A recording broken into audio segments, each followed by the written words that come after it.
Hello, guys, and welcome back to what could potentially be the finale of this FF2 Romhack playthrough.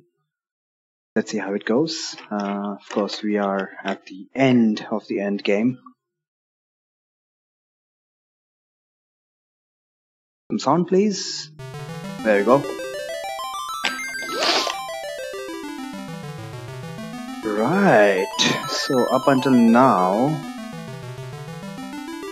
what have we accomplished? We have defeated the Emperor, but then he came back to life. We found out that Leon has been the Dark Knight all along. Son of a bitch.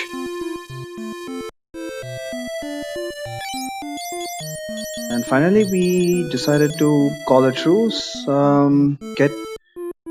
Get Leon's help to defeat the final boss, which is the Emperor returned back from hell with with some increased powers. He's Super Saiyan mode now. So what exactly shit has officially hit the fan? Let's talk to a couple of people to find out what exactly the situation is. I need to get used to the buttons again, don't I? Pandemonium is upon us. Oh no! Parameka collapsed after the Emperor appeared inside Pandemonium. Oh? Actually none of what they are saying makes sense. Pandemonium is a phantom castle. You can't enter it directly. Somewhere there is a link that must lead inside. To put this in context, I think we need to talk to Hilda. Let's just talk to Hilda. I'll take care of the setup shortly, but let's just get the story out of the way. Pandemonium is an ancient demon castle restored by the now undead Emperor. So there we go. This is what that earlier cutscene meant. When Parameka Castle just got completely demolished and a new castle appeared in its place, that is Pandemonium, an ancient demon castle. Legend says the only way to enter the hellish palace is through a portal called Jade. What is this Jade? The sages of Mysidia may know more about this. Alright, so we've been pointed into a general direction. Pandemonium materialized as the Emperor rose from the dead. Somewhere near Cashuan, a portal to the other side is said to appear in a time such as this. Not very helpful, as usual, Gordon. The Emperor sold his soul to the devil! Not quite, Layla, but I guess we are not supposed to know that. I'm not sure exactly whether they tell us.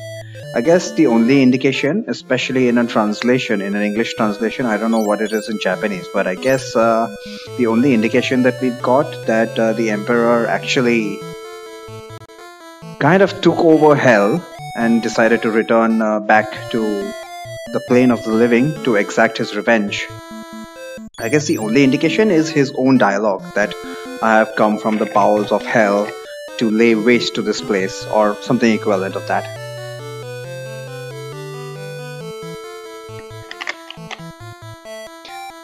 What does Layla know about Jade now? The Sea of Jade lies around the thin strait east of Mysidia, but what is Jade? Right, Hilda did tell us that Jade is a kind of portal that leads us into Pandemonium. Pandemonium cannot be accessed directly. These guys still have no clue what's going on. Neither do these guys. I mean, a dialogue such as "If we succeed." Listen. Hey Locker, I am glad you discovered those new emotes. And also I finally found out what the hell HDN means. I believe the HDN marathon guys are the ones that are responsible for the existence of Waifu TCG. I still, to this point, I didn't know HDN was Hyperdimension Neptunia, and all of these emotes are, I don't know, apparently a character from HDN? Yeah. Cool. It's Dark Knight! Ooh, this guy is pissing his pants. Looking at Leon. Yeah, I didn't know this dialogue was there. It's Dark Knight! Very I see. Okay. Well, shows my ignorance, I guess.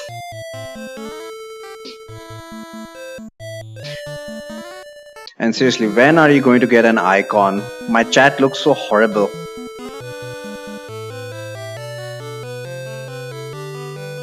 Pandemonium is a phantom castle, you can't enter it directly. Yep, so now this dialogue is in context.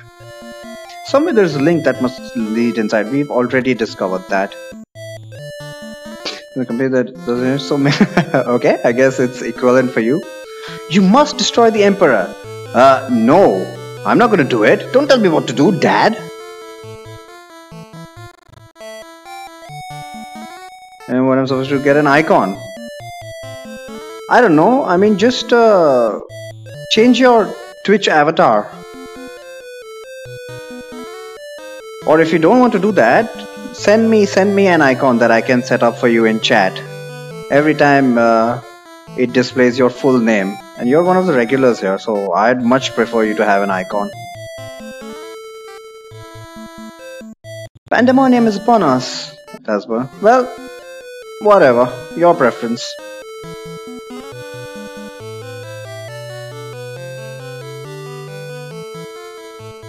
Alright, I think we have pretty much got the backstory here. Let's check out Leon. We need to set him up for the upcoming fights. Of course, I also need to heal up. I guess I completely forgot to heal up. The make an icon that says my username. That's fine by me. He comes with a mangosh, spiral headband, thief gloves. Oh, nice. That saves me a thief glove here. Ninja suit, elder IQ. Okay, what are his stats? Power 33, agility. Power, of course, is boosted by his spiral headband.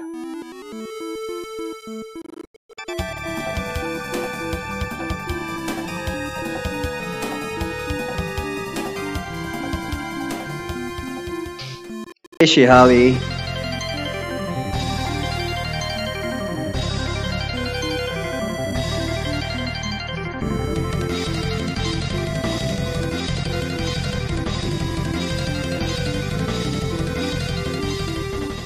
I am so glad that you waited that extra 10 seconds, Matt, because Shihali's intro just ended. No, it's not an ambush. We ran away just in time. How are you guys doing? Leon seems much better equipped than the original. Do you think so? The Leon in the original came with a flame sword and... what else? And a poison axe. I much prefer that.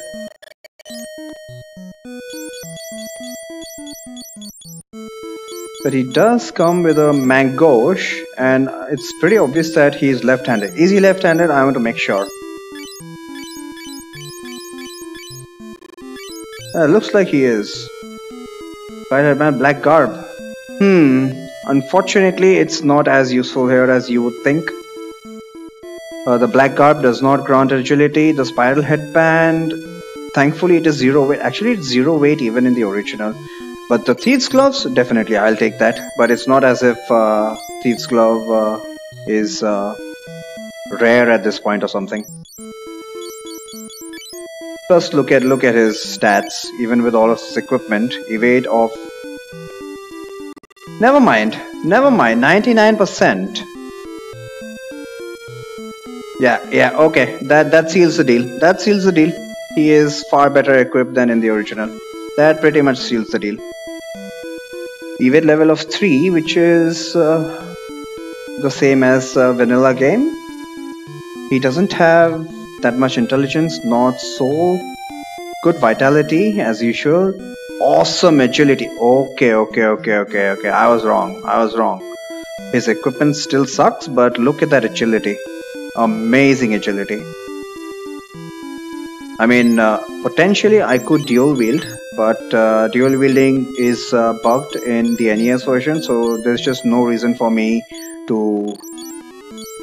Speedy boy, indeed. There's just no reason for me to put a weapon on his offhand. I'm just gonna put a shield, and in fact, because of his amazing agility, I'm gonna put the dragon shield, so that he'll take half damage from the elemental spells. Yes, sir. So I'm so glad I saved up that dragon shield. What about his other equipment? Potentially he could wear heavy equipment, but no, I'm gonna make sure that he still has the thief's gloves. I'm gonna switch over. Yeah, let's check out his skill levels with different weapons. See, even at shields, he's got level 6 shields. That is awesome. He's got good sword level, so I think I'll just stick him with a sword. Good staff level as well, so definitely a candidate for the heal staff. And of course, apart from that, his best skill is with a knife for some strange reason. I don't know how that makes sense, but whatever. I'm gonna be focusing on staves and swords for him. And since I have the defender as well, he should have no problem having 99 evasion. Even if I actually put him, even if I actually equip heavy armor, because he very good point. Very good point. Oh my god. I think I can safely even take the thief's gloves away, but we're going to be getting a better sword anyway. Leon's going to be like, ouch, burn. That was a...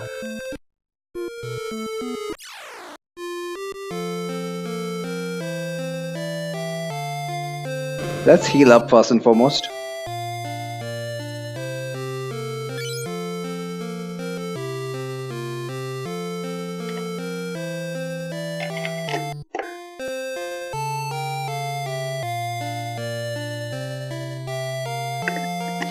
Alright, I believe he even has some spells, but we don't care about spells. 150 MP though.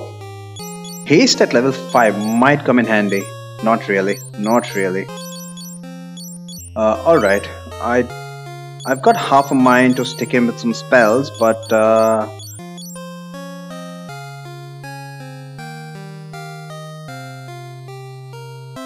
no, it doesn't make sense.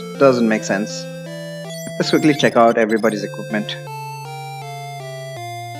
Which is literally back cut. So knife makes sense. I think everybody's already set up.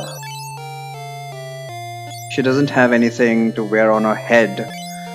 Is that okay? I think that's okay. For my mage characters, I'd rather not have anything except a ribbon. Yeah, I think everybody's fine. Everybody's fine in terms of equipment, so let me declutter my inventory, stock up on as many elixirs I can, because we are at the end game, boys.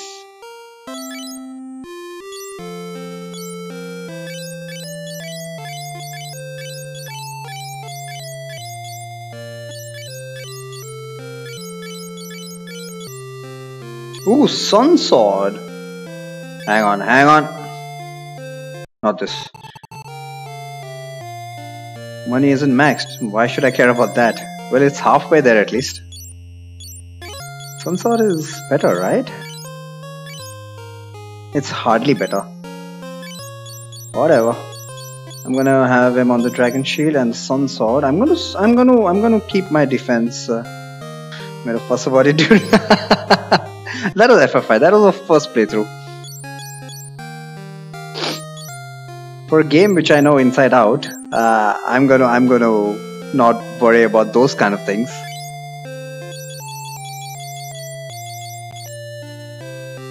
Money not maxed out challenge. Let's call it that. I've got 2 heal staff. I don't need 2 of them. And that should be it, right? How many ethers can I buy? How many elixirs rather? I can buy as many ethers as I can carry. 600,000 bucks, so probably I can buy 12 of them. 12 of them should be good. Should be good enough.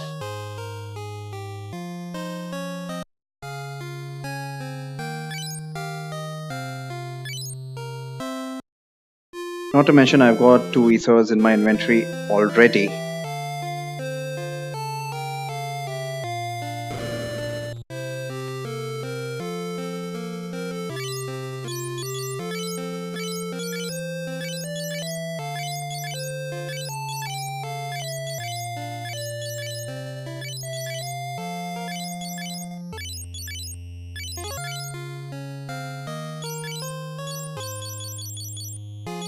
One heal staff. I need to give this heal staff to Leon. Oh, I'm just going to fall short. Really? Oh, there we go. And one more elixir. Thank you very much. And I'm left with 396 gil. Not that gil is gonna be a problem. Upcoming mobs are gonna drop so much cash that holy crap.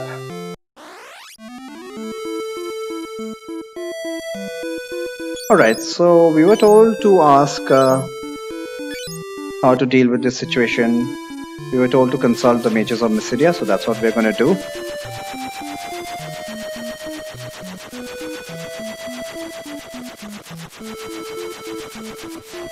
Maybe they'll have some valuable information for us. Hello. The princess is waiting. Huh, that guy has obviously not got the memo. Man, he completed his mission. May he rest in peace. Again, do you guys not have the memo? Doesn't look like it.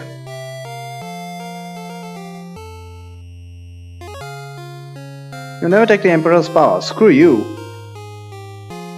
Nope, these guys have absolutely no idea what's going on. But Layla was a pretty big help. She told us that the Jade Passage is somewhere northeast of Mysidia. So let's search for that. Apparently it's the Sea of Jade. Where could it be?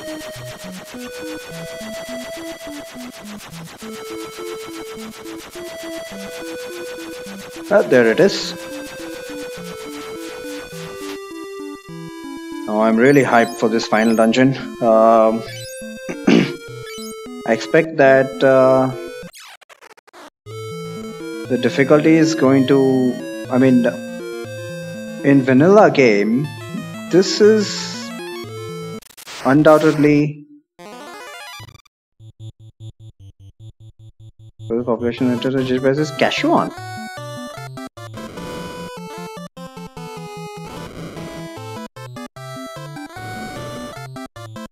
As the dragon flies.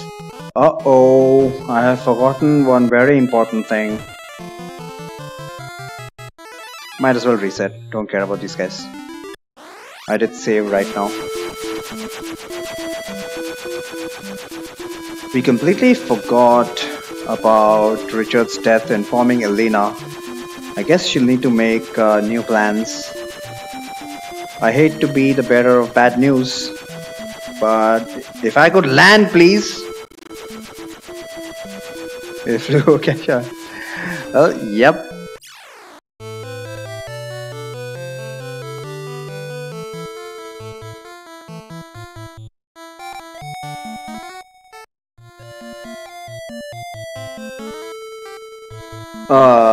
I don't know how to tell you this, Alina. Gareth is dead?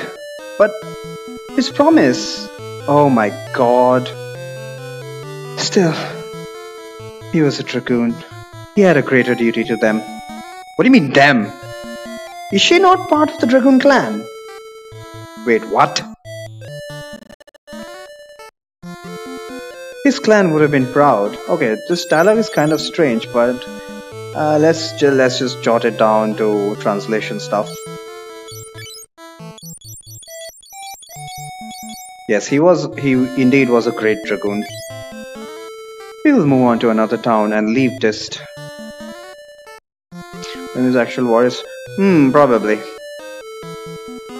We'll move on to another town and leave Dist. There are too many sad memories here. This is a dragoon's supreme treasure. Please take it. The dragoon clan will live on through you. And we received the Excalibur. Fortunately, there is no Excalibur here, so I'm quite safe. Let's check this out. 93 to 100 only. But hopefully, just like in the vanilla game, the Excalibur, yep. Hopefully, just like vanilla game, Excalibur will be super effective against every against every type of enemy. So although it displays 100 attack only, it should do much more damage than if we calculate based on just 100 attack. Alright, I think that's all we could get. Let's go back to Jade. Or rather, go into Jade. After all, we haven't been there yet. Yeah, so in the base game, Jade is first part of the final dungeon, and it's a significant upgrade in difficulty over the previous any previous part of the game. But I don't expect that to be the case in this Romhack, because it was very clearly stated that difficulty spikes have been removed, so that I mean, you're not overwhelmed immediately whenever you enter a new area. And plus, given the fact that I decided to just give in to what was expected and I'm just nuking everything in sight right now. Yeah, pretty much when I decided to start using black magic, it was easy street after that. So I don't expect any kind of difficulty here, and by any I mean I don't expect any significant difficulty. Holy crap, that damage! I still can't believe Ultima works! Ultima works, you guys!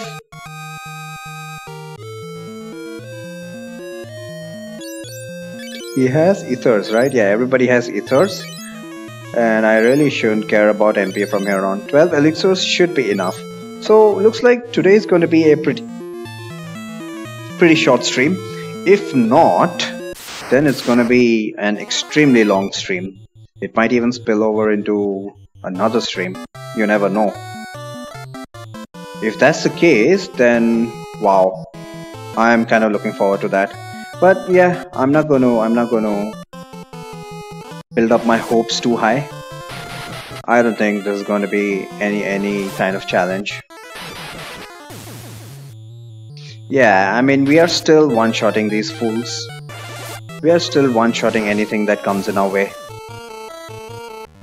And that has been the case for quite a while. So yeah, only thing left to do is make it to the final dungeon. I mean, make it to the final boss, thrash him, and call it a day.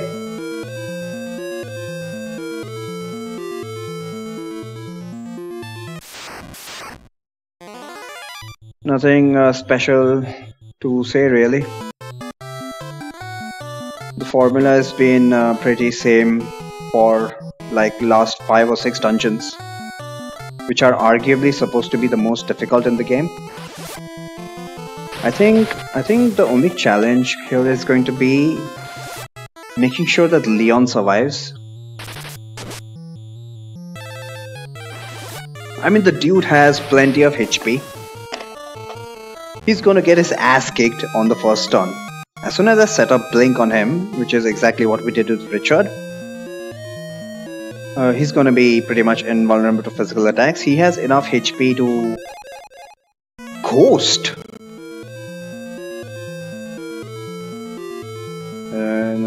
Yeah. Okay, what the hell? Ghost. Ghost stuff.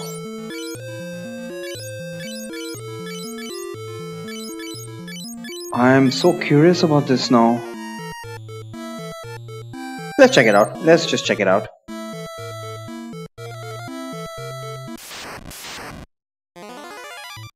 And yeah, we're gonna get dragon encounters here, but it's no big deal. It is no big deal. I am really hoping for a large group of abyss worms. So remember when I said that based on the damage that early game enemies were doing with their low level black magic, things that have very high level spells here, I was looking forward to how much damage that they would be doing. Abyss worms have Cyclone 13. Imagine what a level 13 spell would do if a level 5 spell was doing 300 damage.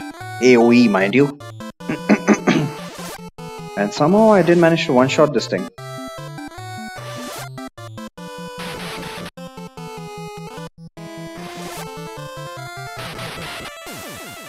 There we go. I guess I got a preemptive? Huh, that was pretty strange. Windflow, don't care. Might as well drop that Hellfire we got. So I'm looking forward to seeing how much damage Cyclone 13 is going to do, if they even have Cyclone 13.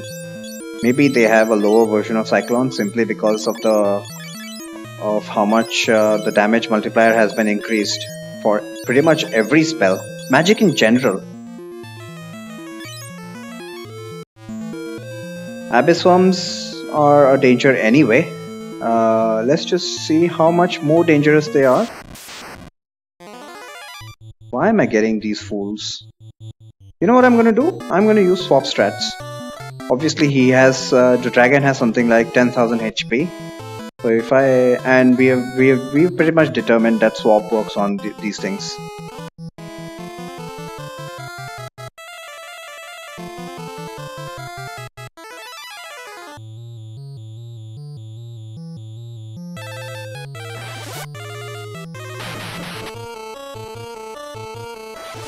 God damn it, why did you guys have to go first? I would have been able to one-shot him if Firion had gone first and used swap. Look at that. He's doing about 300 damage.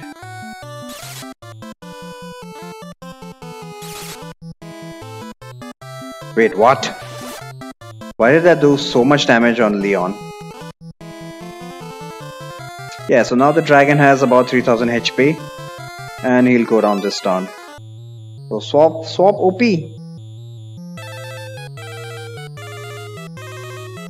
The main problem is that they are not immune to swap. That's the main problem. And this is part of the reason that I keep hammering on about how dynamic Final Fantasy II Genji. Don't care. Heavy piece of crap. Actually, maybe I should have checked it out, but never mind.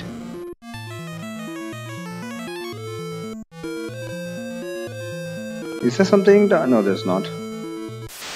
Yeah, Final Fantasy II is so dynamic that it's very much possible that the designers never even thought that someone would use swap in circumstances like that. Because swap, by default, targets the party members. So maybe you were supposed to swap stats with your own party members, either to gain HP or swap MP with them and stuff like that. But using swap on enemies is a tactically sound strategy.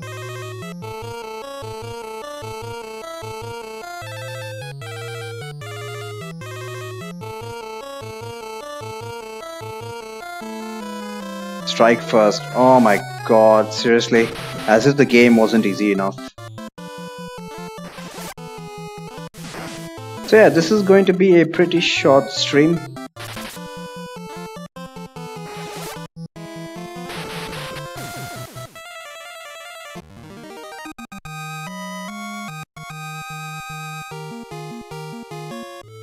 Regular using helium doubles efficiency. Well, how to put this? I don't think that was intentional. I think that was just a byproduct of how they coded spells to work. Because instead of using a different table for when you use items, they just coded items as using spells themselves. So, in my opinion, it's just a byproduct of a shortcut approach, you can say. I don't think it was ever intended.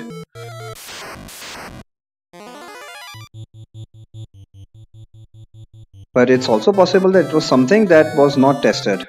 Because one thing that's for sure is this game was not fully play tested. I guess the bare minimum testing that was done is just people asking the developers, how did you intend this game to be played? And playing it exactly that way and making sure that you're able to beat the game based on how it was intended to be played. So it's possible that something like that was never tested, and really, based on what I've seen when people played this game the first time, They generally don't use those items inside battle, especially ethers. Damn it!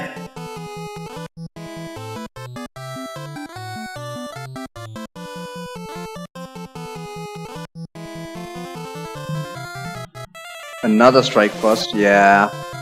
We have so much agility. It's possible that the ambush preemptive mechanic has been tampered with to make it a lot more easier. Because throughout this playthrough, I've hardly gotten ambushes. And now that I'm at end game, almost every fight is a preemptive.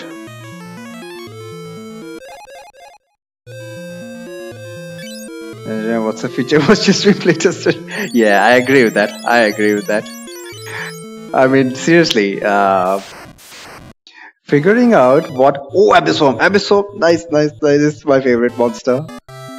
If you couldn't already figure out with the giant Abyssome on my channel page. Let's find out what the Abyssome has. Hang on, hang on. I don't want to kill him this turn.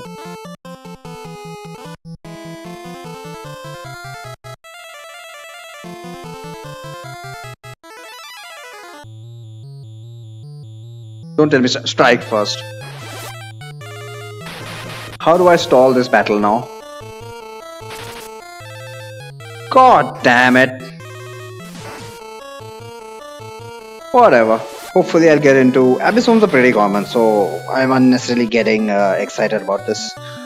But yeah, I had a lot of fun trying to figure out exactly how this game was intended to be played.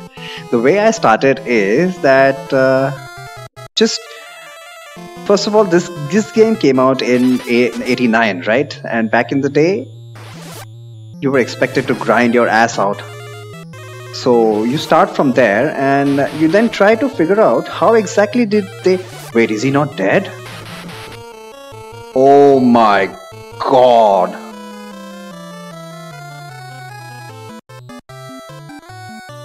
If I get into a battle with more than 3 Abyss Swarms, I might not survive. These things are beefy. Okay, I'm officially scared now.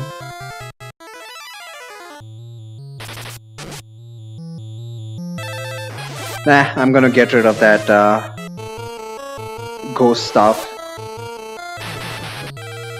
He's still not dead. He is still not dead.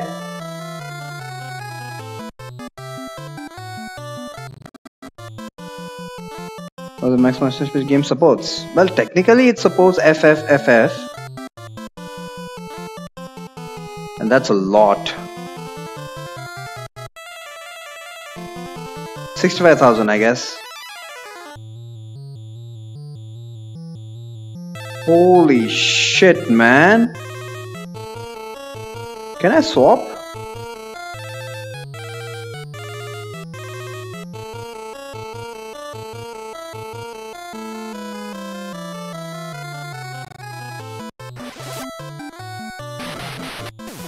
Thank God.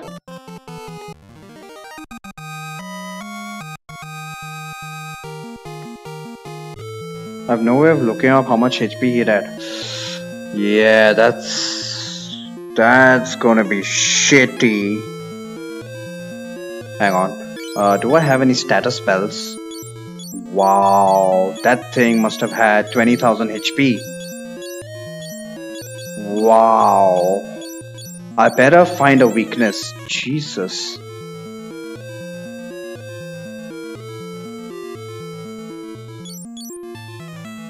Leon needs some HP, but that is no problem at all. I'm gonna hand him the heal stuff, and he's just gonna hit himself with the heal stuff. Elric, you can go too. Don't really need this. But yeah, I spent a lot of time thinking, how do you actually make this game grindy? What was the intention? And from there on, I developed a route where a blind player would be expected, how I foresaw a blind player would play this game. Of course, nobody actually played the game that way. So I'm very interested to see how people back in the day played this game when it was originally released.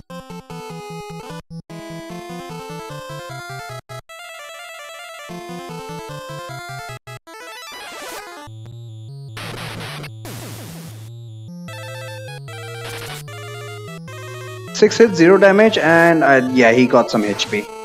Not as much as I thought he would, but that's okay. It's free HP after all, you can't complain.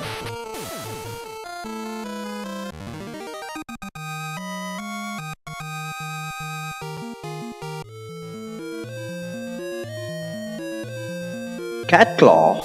Catclaw even has its own icon. Pause the Mage Rage. Ambushed, okay. 100 damage. Snooze fest.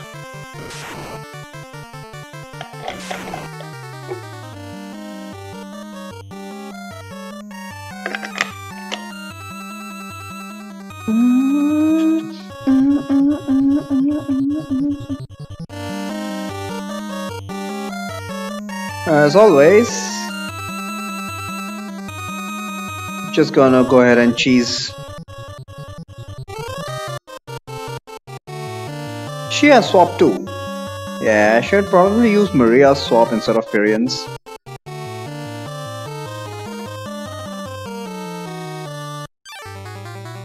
She needs a little bit more HP. Even though I bought a shit ton of elixirs, I might end up not even needing them because I've got the solution to MP problems for everyone.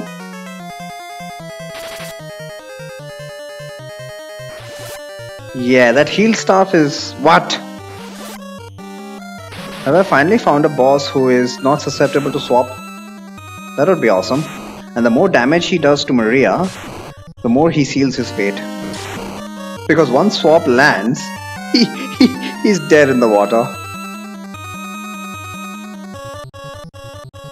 It's gonna land eventually. It's level 5 after all.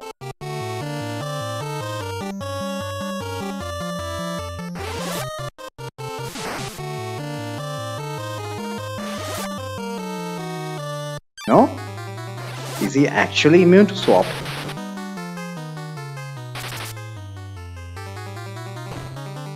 How much damage? 1440 damage.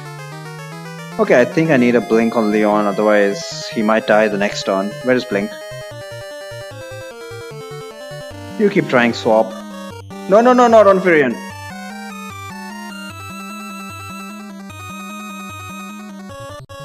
You know what? Screw this.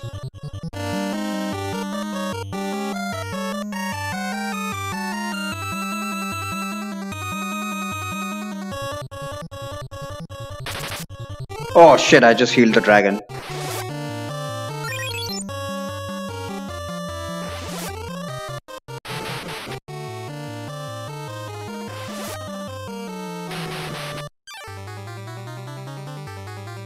There we go, the benefits of blink. You use swap this time.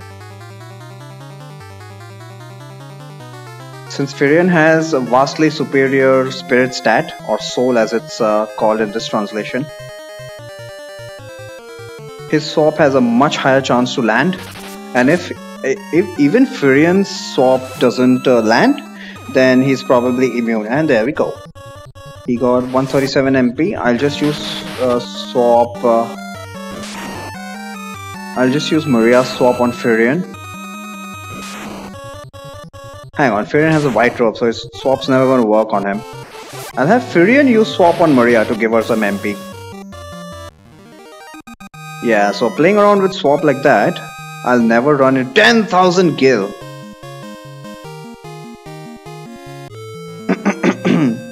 Got the cat claw, let's check out the cat claw. Cat claw is a knife, and he has level 9 in knives.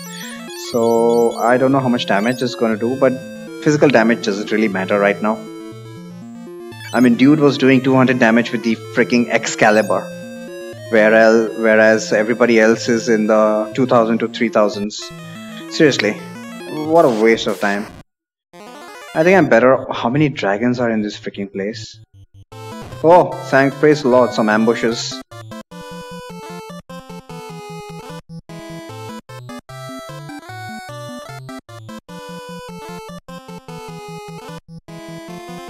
Yeah, I'm better off just taking double swords on Leon, but it's gonna make no difference since he has 99 agility regardless, irregardless.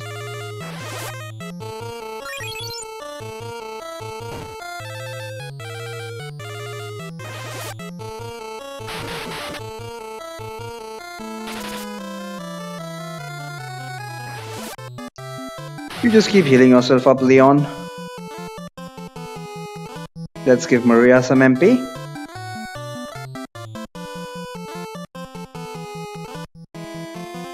And let's give Guy some MP. Why not?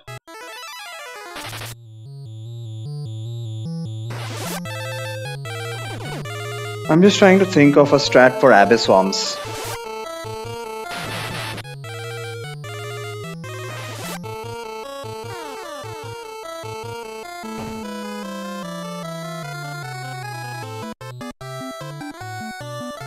Now if you swap on the dragon, even Furion's gonna get MP.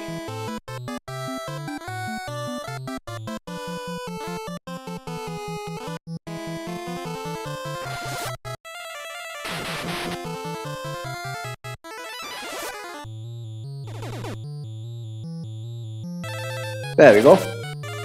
Told you what? You used it on yourself, right?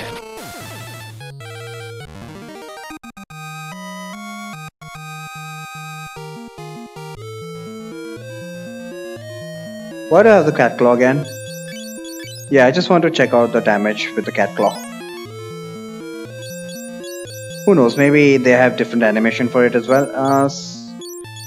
Does anyone need a heal? Guy needs a bit of a heal, but he's got the drain spell. So I can use the drain spell as a cure spell.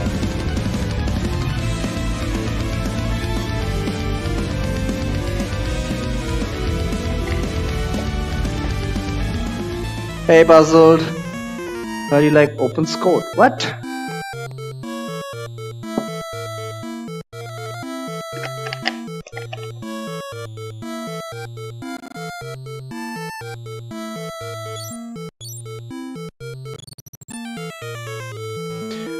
Yeah, Guy has a drain spell, so I can use that as a cure spell.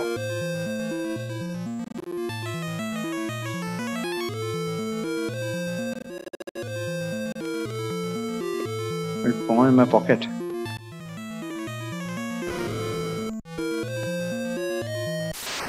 Sometimes I wish that I knew what the hell you were talking about. Then I realize I'm better off this way.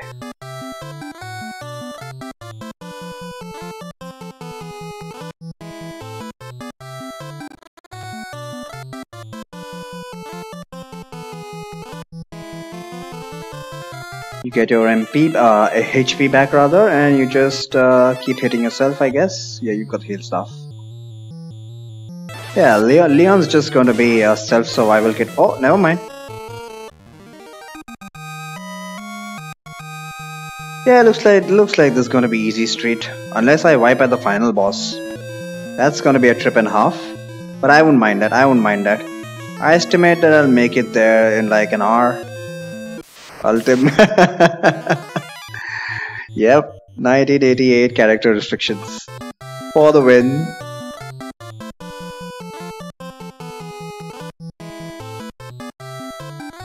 And because I've got so much DPS, we don't even know half the shit that these monsters can throw at us. It's kinda sad if you think about it, because the final dungeon looks like this is the first part of the final dungeon. Once we get to the second part, get ready for some awesome music. Oh, rip Leon.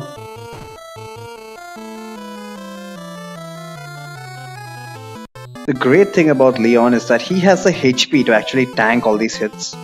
So no problem there. No, I don't want to use Cure, I want to use Blink.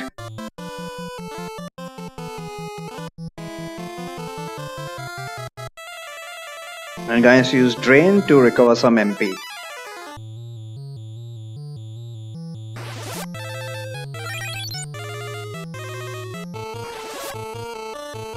So assuming that Marlboros only have physical attacks. Mini Leon, yeah. And Mini is absolutely. It has no beneficial effects in FF2. Yeah, guy got quite a lot of HP, about 500 with that drain spell. That's nice.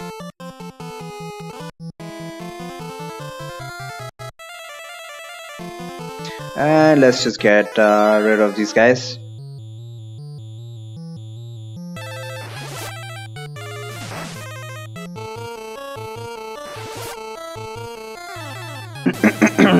There we go. Hopefully Leon will get a significant HP up. Mini ever have beneficial effect? Does it not in FF5? It doubles your evasion. Doesn't do that in this game. Yep, Leon got hefty. When you can land it on the... We can actually do that, but nah, that's prohibited in all of my FF2 runs. Bosses are susceptible to Mini and Toad. Almost all of them. Which is one of the most well-known cheeses in Final Fantasy II. Apart from the Blood Sword.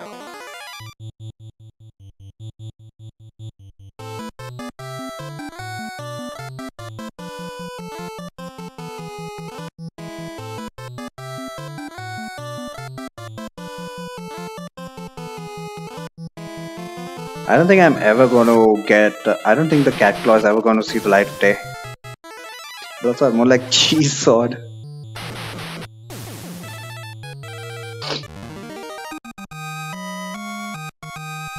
I mean, I was just wondering...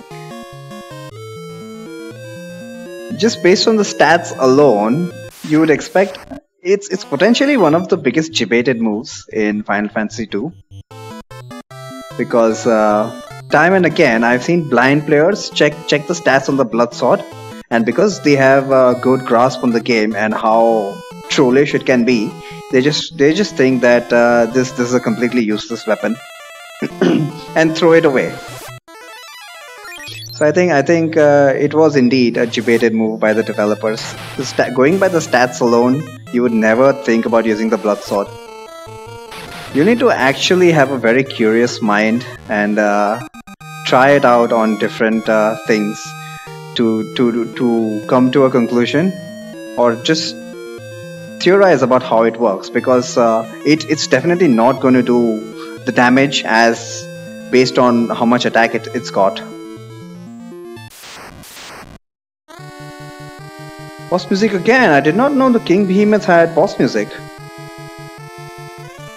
He's probably susceptible to swap as well, but he's got 0 MP, so I don't want to do that. Actually, I would rather do that, just to shorten the battle, because we know what happened the last time.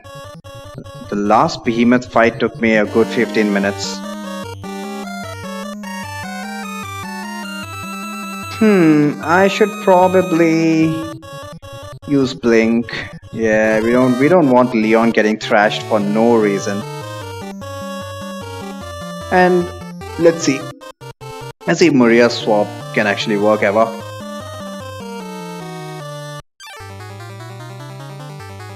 Let's check out the Cat Claw, I guess. Let's see if it has any different animation.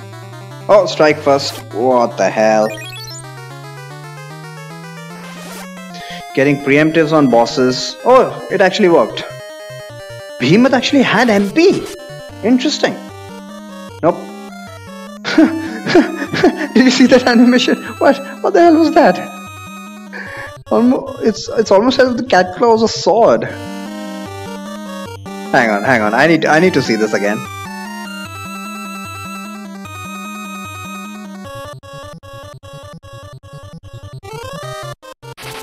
What? I am disappointed.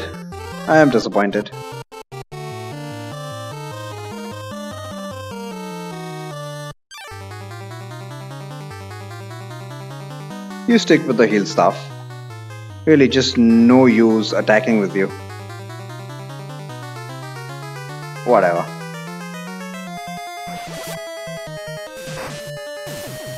GG. Don't even need to care what HP he had.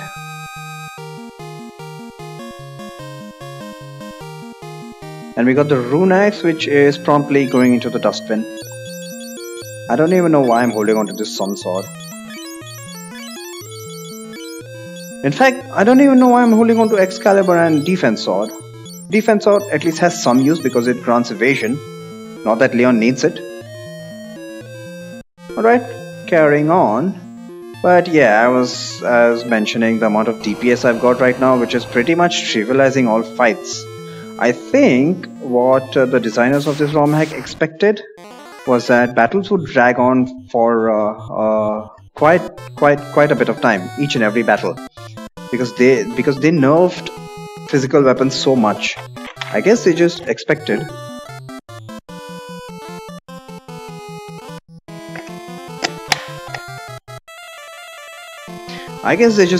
You to just blindly go ahead and use physical attacks only, just like you would do in a vanilla game. And God forbid, if you were going to go with that strategy, yeah, each fight would take at least like 6 to 10 turns, even if you grind it to very high levels. So that would suck major balls.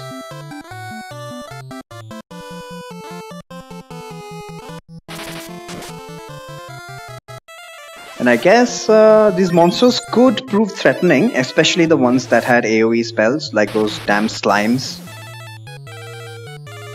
I mean, seriously, slimes with flair. That is probably the scariest thing we have seen in this playthrough so far.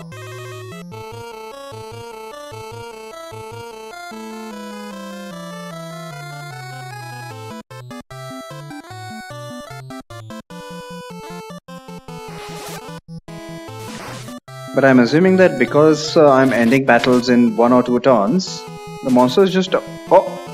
Yeah, that's what happens. They shit their pants.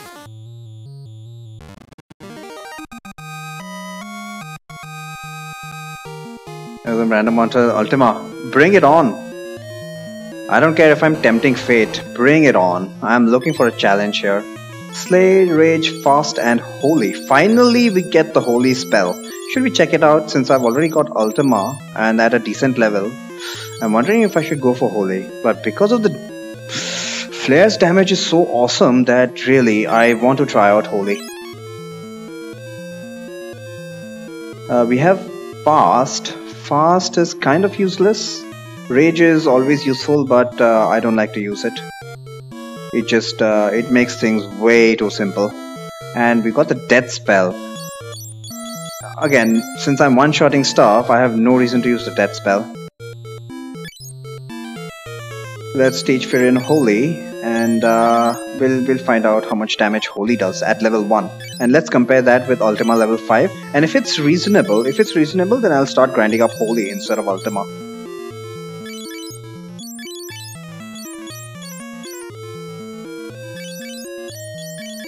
Why does he have some black magic, random black magic lying around? I guess he started with that and I just never remember to remove it. Firion's a pure white mage now. Still haven't bothered with even one elixir or even an ether. Yep. Bye. One abyss worm, okay. It's quite possible that because these things are so damn beefy, they changed the encounters so that you will never get more than 1 or maybe at worst 2 abyss worms. If that's the case, then why did you do it, guys? Because you can get into an encounter with like 5 abyss worms. Worst case scenario is 8 abyss worms. 8 abyss worms I have wiped more times than I care to remember. 8 abyss worms is the most... it's worse than the final boss. Well, the final boss is pretty easy by comparison. It's like the most horrible encounter in the game. 8 abyss worms. I look at 8 abyss worms and I just thank my lucky stars that it's runnable. I mean, well, okay, swap did not work. Yeah, I wouldn't expect swap to work. These things have all kinds of immunities. a good amount of health and defense.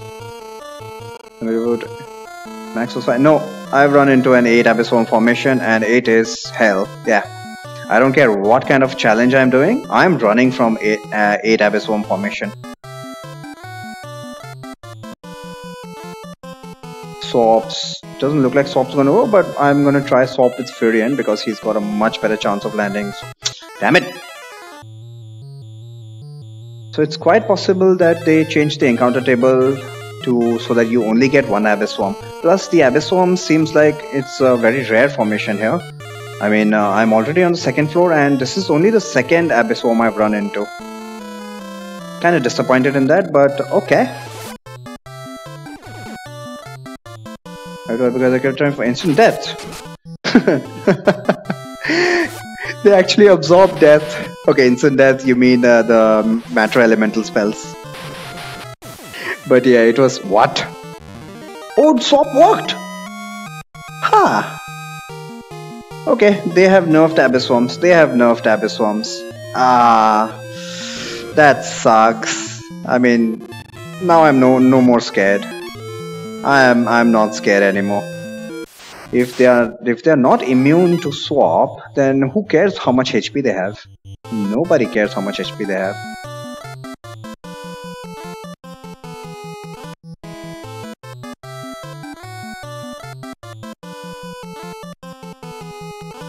That kinda sucks.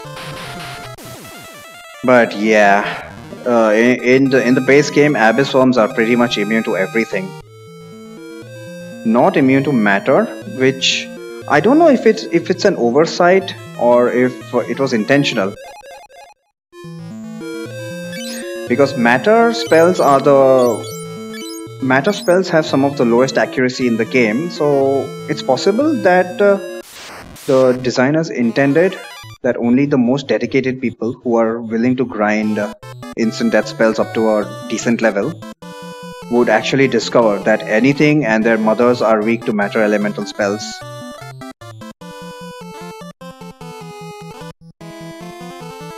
Except undead, of course, but undead have a crippling weakness to life.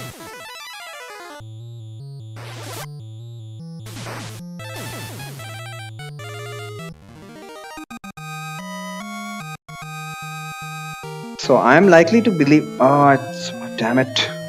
I wanted to try out Holy, didn't I? Keep forgetting. HG Shield, the best shield in the game.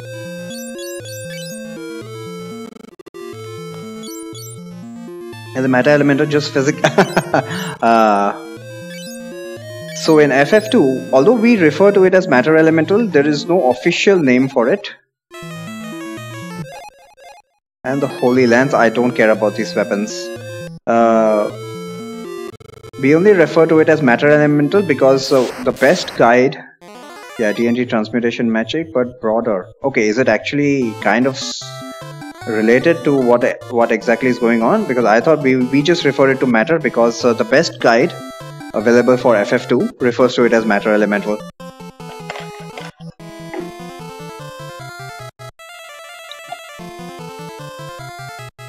There's a guide for FF2 that I've linked on my channel page. And that is far and away the best guide that I have ever seen for Final Fantasy II. And that refers to these spells as Matter Elemental. So just by extension, I refer to them as the same. I didn't know that it actually was supposed to make sense, Matter Elemental. And it was just randomly put in there.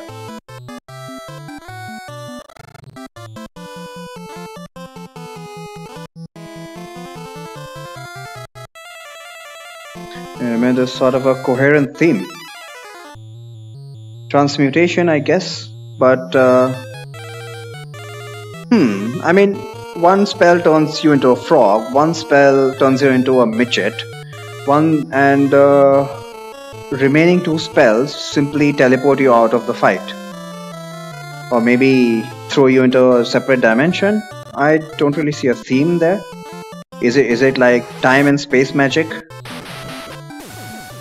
Anything related to space is clubbed under Matter Elemental. Change your shape or move your matter somewhere else. Okay, I guess I guess that's one perspective. That's one way to look at it, to make sense of it.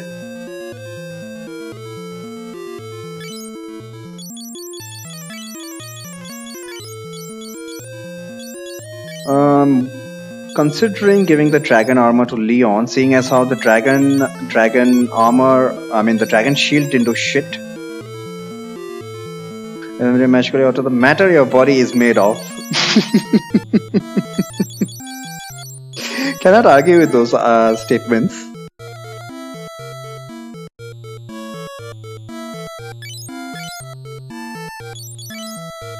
But I must admit, it is stretching it a bit. But hey, I'm not complaining. It's matter elemental. That's all I care about. Dragon shield has proved to be kind of a waste, so I might as well throw this away as well. Hopefully, hang on. Now that I gave Leon the dragon thingy, yeah, crap. His evade drops to 80. They put into a different school. I think I'll need to give him the defender then instead of the AG shield. I kinda made a mistake here. So the defender, his evasion should be back tonight. What?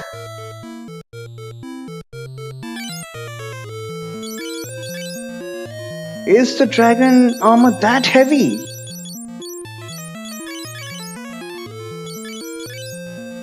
Now he's got 99%. What about with the AG shield and not the defender? I'm hoping that the AG shield gives him immunity against a lot of things. 98. The best shield in the game is a piece of shit in terms of evasion. Well, everything is a piece of shit in terms of evasion, so I guess it's par for the course. Do I need to prepare? What do I need to do? No, nothing really. I'm just stalling for time unnecessarily. Boss music though. Okay, first thing you need to do is use Blink on Leon so that he won't get his face smashed in by a physical attack. Maria needs to see if she can get some MP from this dragon while at the same time crippling his HP pool. Guy, you don't do anything for this fight, and Leon, let's just see what pitiful damage you can do. Big matter, there is summoning demons. Are demons technically considered matter? Interesting. I got another strike first, didn't I? God damn it! Alright, now once Leon is set up, we need to do something about Maria's MP. You try to get swap working, please, Maria. Guy, not right now. There you go. So Maria's got some MP. And now we'll work on Furion's MP. 137 damage. Yep.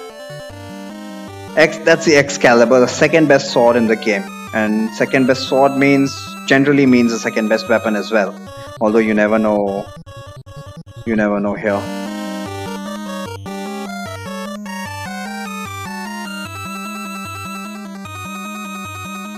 Seriously.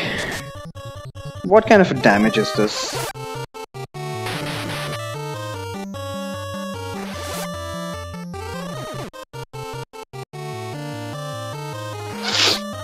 And that should be it. Yep. So again, anything that's susceptible to swap, not even has to be susceptible.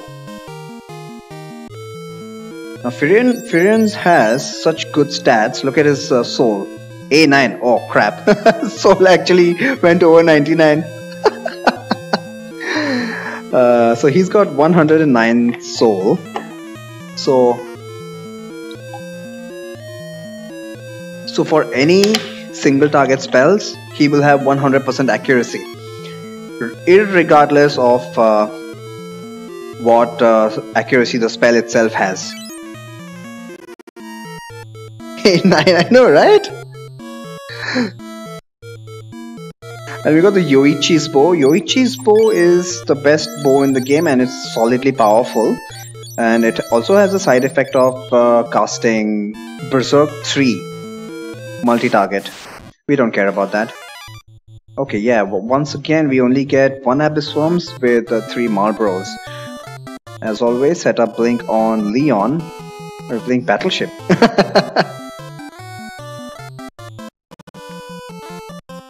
Should it be A1? No. So Furian's base stat is already 99, and plus he gets plus 10 with the white robe. That's why it's A9. It's not A1. It's not plus 1 after 99. It's plus 10. That's why it's 99 plus 10.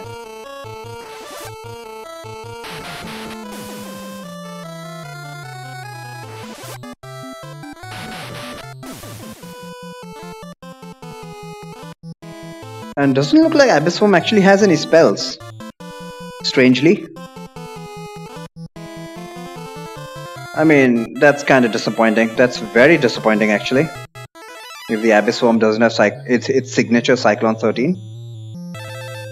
Or maybe we just haven't seen it yet. Maybe they reduced the AI or the chance for Abyss Worms to use Cyclone. But if that's the case, then why not have multiple Abyss Worms in the formation? Yeah, it's very clear to see that the difficulty has been supremely nerfed.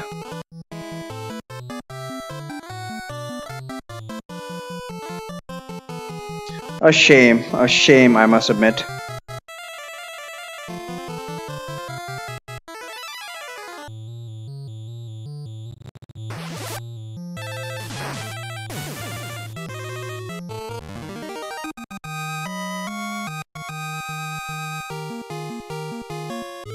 And who got another flare level up?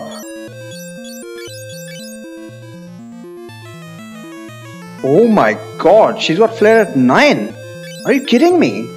He's got flare, he's working his way towards flare 10. And I still haven't tried out holy. Wow, look at that. I didn't even need to pay attention to what levels flare were. I'm just constantly been spamming flare. And now they're at level 9.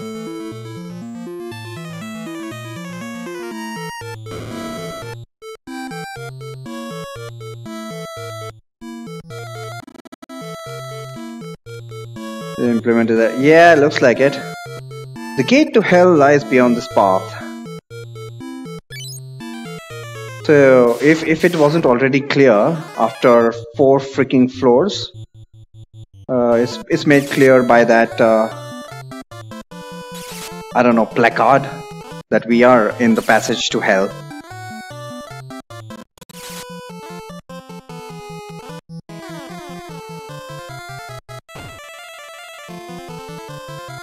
CV3? What's CV3? Is that some kind of standard that they were using for converting hex into numericals? I just thought they were using their own display codes. Castlevania, okay. Castlevania 3.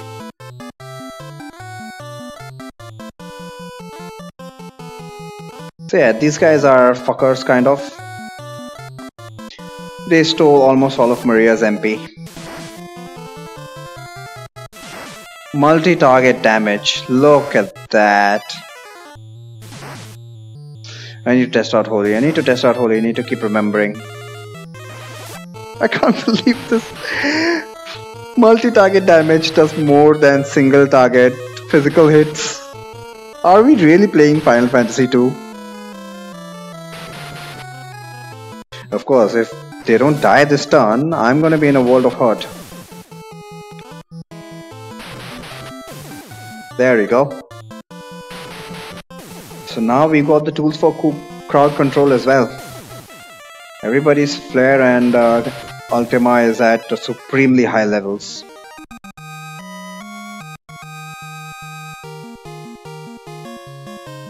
And the side effect of those magic parasites, mega parasites, is at least they give you stats.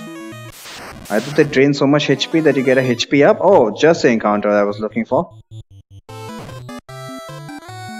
Thank you for that. Now Leon is going to get HP as well. And Maria is going to get MP as well. as this guy. Where's Aspel? Yes. Speaking of Aspel, Puzzle Wings was asking whether Aspel is Drain. Aspel is actually Osmos, and it's not a translation error or something. It's actually called Aspir in Japanese, and apparently it actually means something, because Matt did say it's officially named Aspel in Bravely Default. So Aspel must mean something related to MP.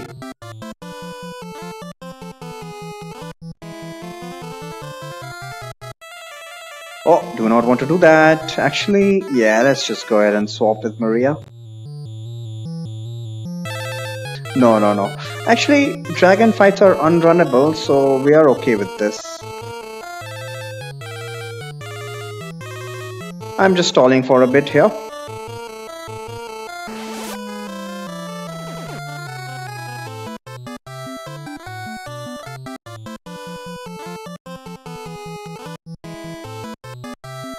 And our Furian's got 1 MP. Why?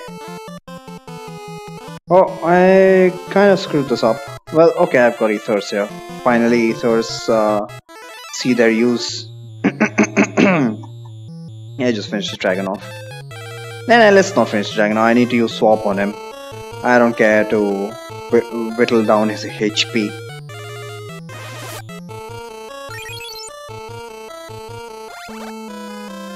Can you please stop doing that? Minimal HP damage, but I'd rather not. I like my party at full HP always.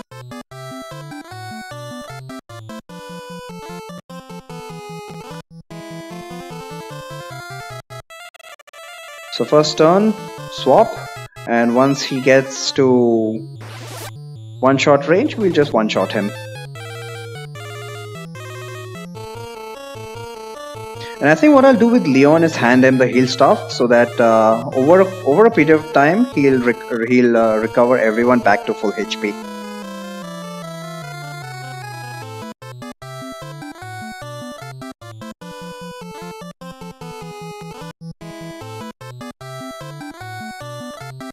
Okay, swap is done. So what can Furion do? You go ahead with Ultima, why not?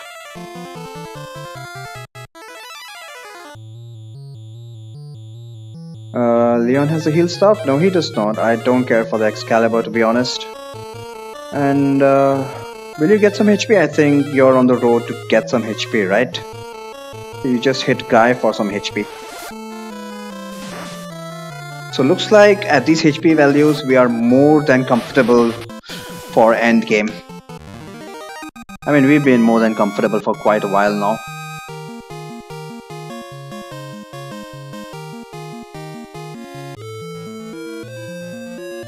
In many ways, me deciding to be stubborn and stick to physical attacks for 3 of my 4 party members for most of the game actually works in my favor. X potion, why not? Why not? Because otherwise, if I had gone for black magic on everyone from the start of the game, I'm struggling to see how I would have got the shield levels on everybody that I have right now. Yeah, again, 1 Abyss Swarm only. Ambush, nice! And physical hit. Yikes. Yeah, I think that's enough HP up on Leon rather.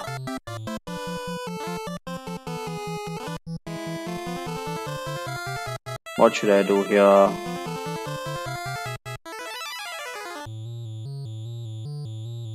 Whatever. Try to use swap on the Abyss Swarm. What can you do, guy? You guys can use Drain. And Leon. Oh, what a waste of time. Actually, no. I'm being very unfair to Leon here. He is our meat shield after all. He is the one that is effectively enabling everyone to do their jobs. So let's not think very poorly of him.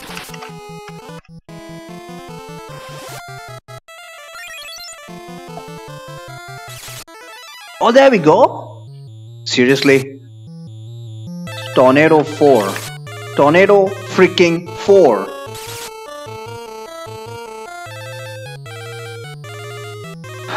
My favorite monster has been tampered with inexcusably. Let's check out Holy. And you guys keep recovering some HP via train. Like common numbers. In remake. Fair enough.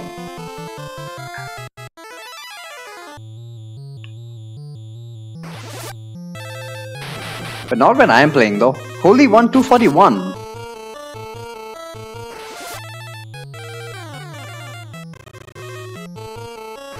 You know what happened to Death Riders? Yeah, fair point. Although the notes said that the HP drain mechanic has been removed, which is a shame, another shame, but it's that one is actually understandable. That one is very much understandable. 241 damage. Do I really care about 241 damage? Should we try it out? Yeah, let's try it out. I mean, Maria and Guy have DPS in hand. I have my DPS is so damn high that you know what? I'd like a little bit of a challenge because I'm curious to see how much damage Holy is gonna do at higher levels. So I think we are fine. And it also seems that Leon has got one more evasion level because the Abyss Worm is not doing as much damage as it should. So that seems like a good idea around Diced. His evasion has not leveled up. Huh. So maybe the Abyss Worm, even the physical attacks of the Abyss Worms have been nerfed. Really? Really? That is the biggest travesty. The defense ring, don't really care about it, even though the defense ring provides status protection, I believe. Can someone have it? You have the defense ring. You have the diamond ring. And Guy has the thief gloves. You know what? Let's give it. Let's give him. Defense ring will protect against instant death at least. And maybe some other status ailments. You can get rid of this. I don't care about evasion anymore. And we'll get rid of the dragon armor as well. I mean, nobody's really doing any damage. Elemental damage be damned.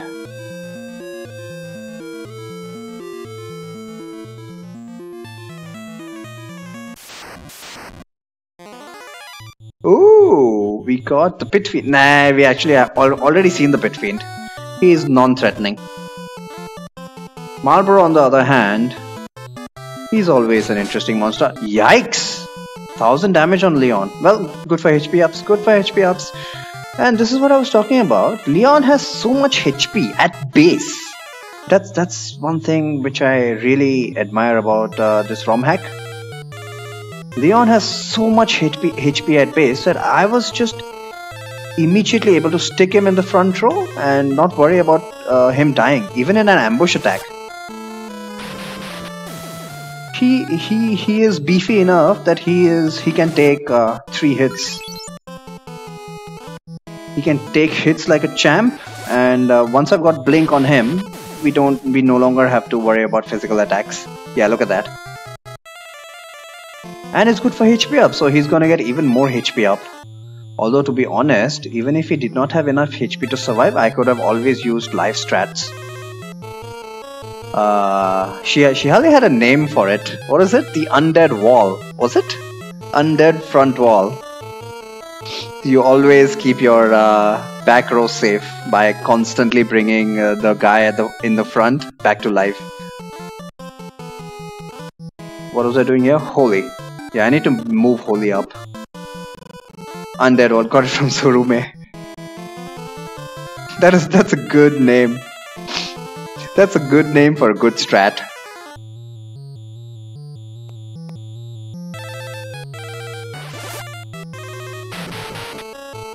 Holy 1 over 300 damage.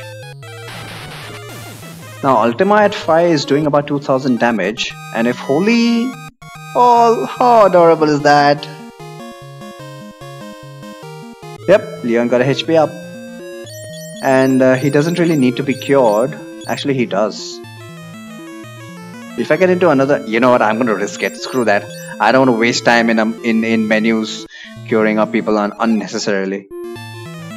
X potion right on time. And I've got elixirs actually. If I really get into a bad position.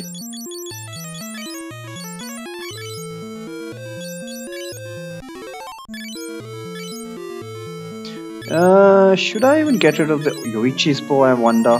I just like a clean inventory for endgame.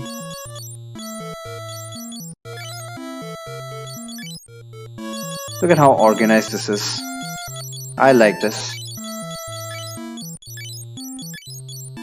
Yeah, I'm gonna throw this. I don't see myself using it, even as an item to use Berserk.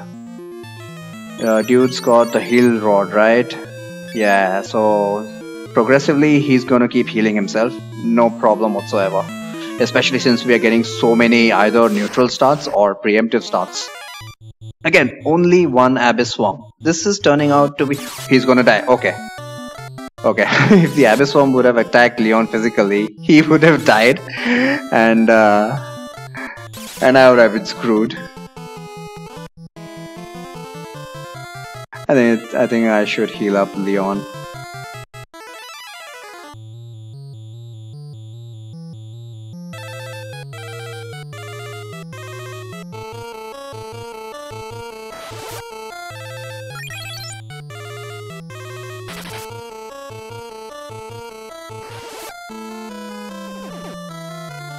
It's almost as if Abyss Swarms are weak to swap, because even Maria's swap is consistently landing.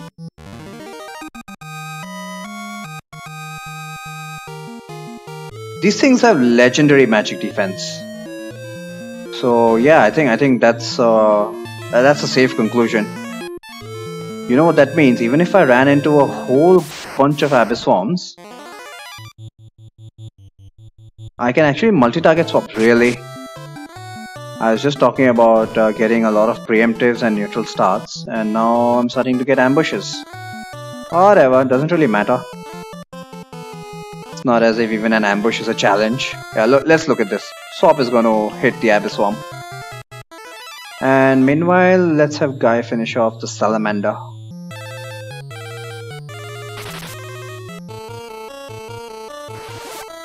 That heal staff, even the heal staff has been nerfed. He's getting 6 hits and... Oh, never mind, he's not weak to swap. Never mind, never mind.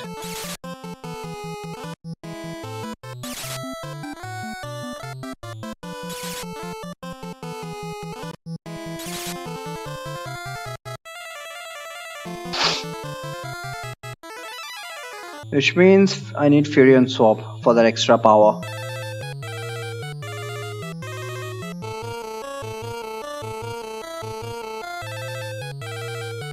I should be using Drain a lot more often whenever Maria or Guy get low on... What?!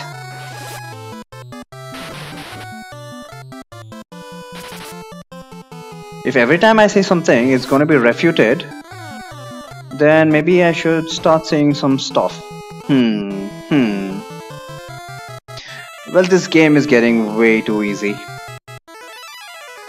And looks like this is going to be a very short stream.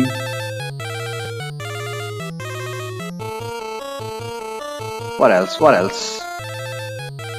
Looks like Abyss Swarms come in formations of 1 and not more than that. What am I doing here?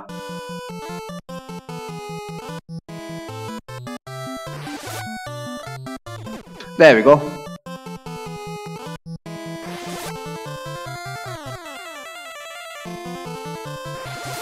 I don't even know what that emote would be, to be honest.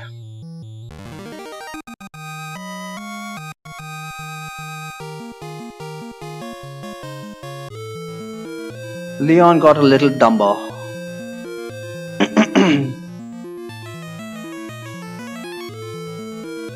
Even Leon's backstory is pretty fascinating. I mean, was he on the payroll of the Empire from the start? Was he just kind of a spy for Finn?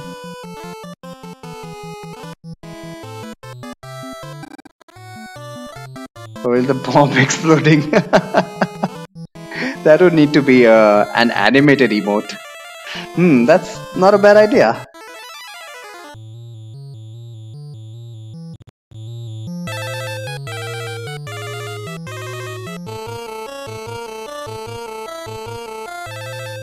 I don't know official answers. Is there even one? I think we have established that we need to make it up ourselves.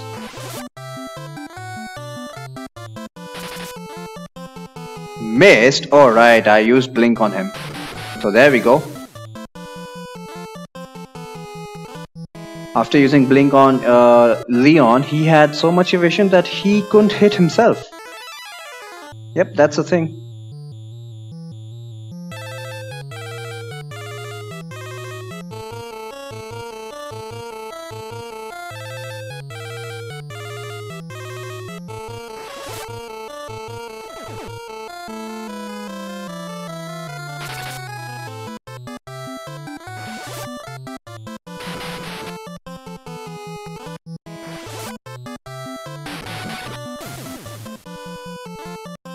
Maybe I should never bother to heal up Furion.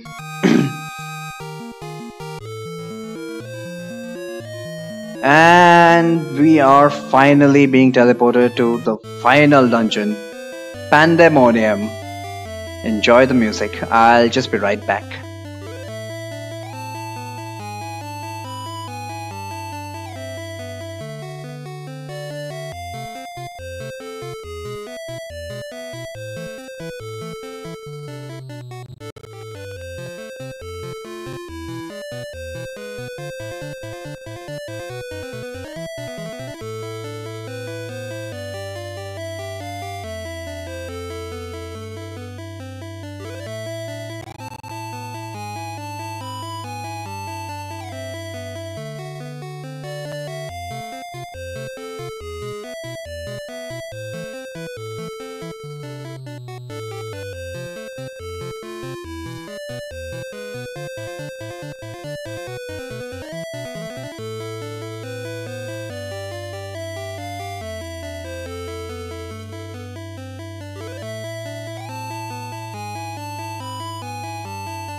Alright. We are finally in Death Rider territory, which is arguably the most rage quit worthy monster in this game. For most of the players. Lamia Queens? Why are we getting this shit?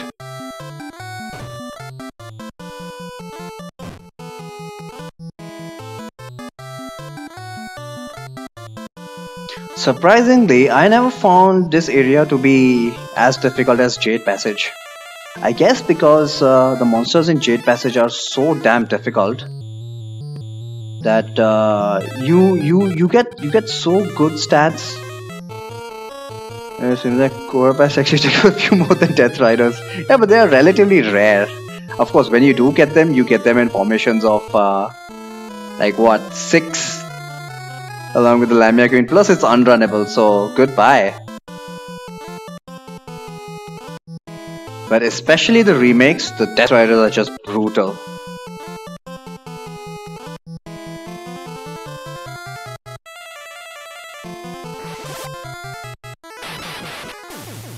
Corals are manageable in the remakes because of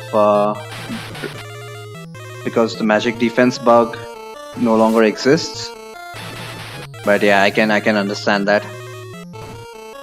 Although I've only really seen one playthrough where someone struggled with corals.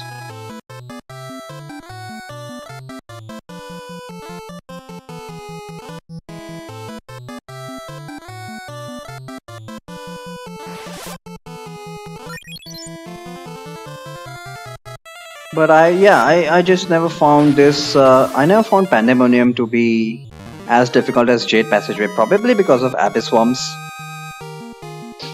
And in general, you just get so much stat ups in abyss in Jade that by the time you come here, you enter Pandemonium with significantly higher stats than you entered Jade. She got something useful, so everybody has a golden hairpin.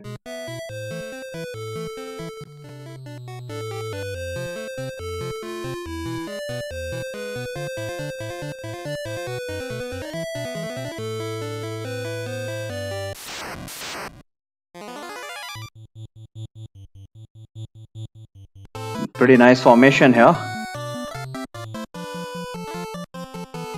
Now looking at this formation, one would be forgiven to think that the Mithril Golem is the real danger here, but it's actually the Death Rider in the back.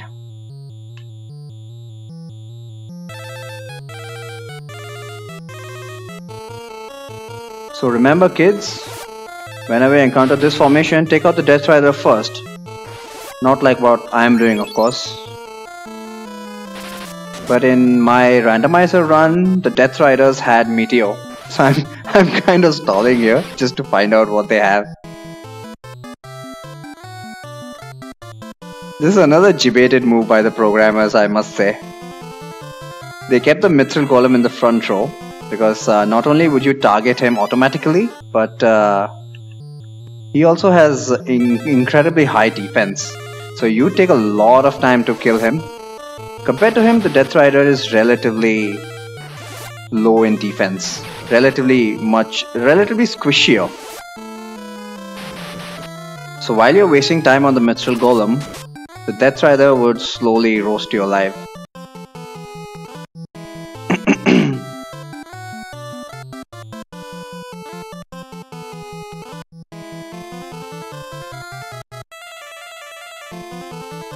And looks like even this dude's got a lot of HP.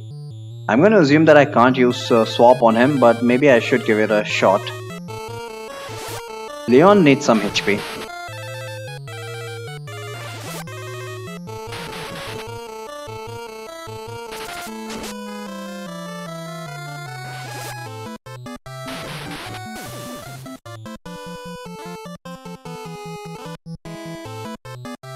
So looks like Death Rider only has a physical attack, and unless they get an ambush on me, I don't think we'll ever find out how hard they can hit. Simply because once I've set up Blink on Leon, nothing's gonna touch him.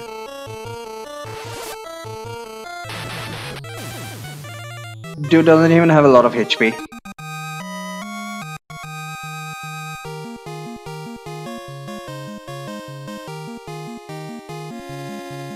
Why not? I do have one slot on Firion for an ether. Is Leon holding anything? He's just holding a heal staff, right? I'll give him this extra defender. Why not? So now my inventory is nice and clean. All the progress crap is at the bottom. And a whole bunch of elixirs at the top, neatly sorted, which I'm never going to use. Wait, what? Yeah. Continuing on, 10 floors of Pandemonium to traverse and the final boss, who will hopefully put up some kind of a challenge. Heck, I won't even mind wiping to the final boss.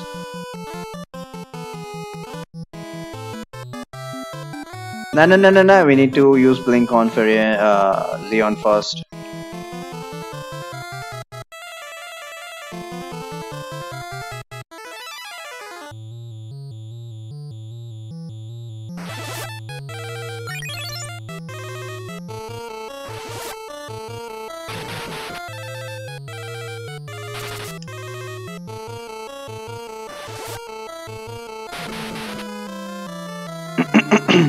I did want to try out Swap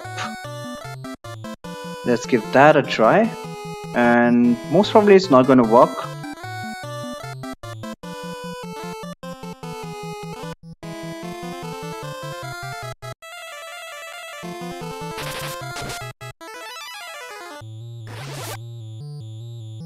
Nope. The golems are notorious for their very, very high magic defense. Almost impossible levels of magic defense.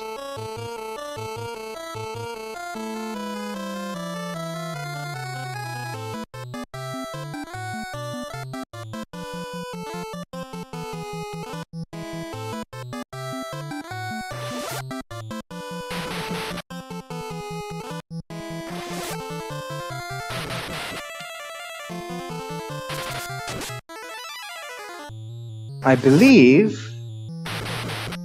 Well, there's a chance that this encounter... I was just about to say that this encounter might be runnable. And he decided to prove me right. Seriously, you guys. I mean, I can't blame the Romhack for that. Because the Mithril Golem is actually a coward, even in vanilla game. You come here with decently high HP values and he'll just flee. He'll just run right away. Ambush, ambush, ambush, yeah.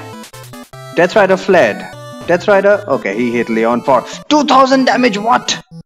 Ouch! Okay, these guys are pretty dangerous.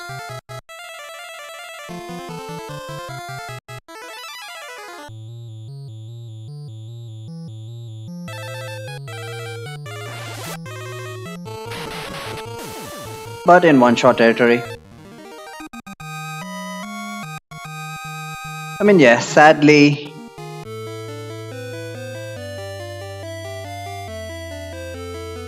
Where the Abyssal Physical went, probably.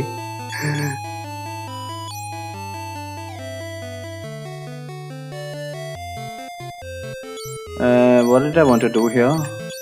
Yeah, let me just move Holy up.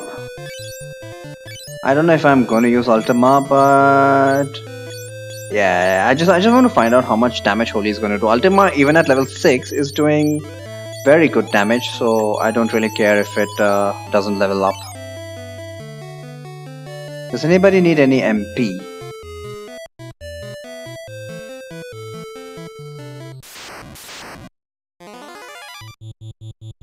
Let's find out if this fight is actually runnable. Because now it's just getting pretty repetitive. Sadly.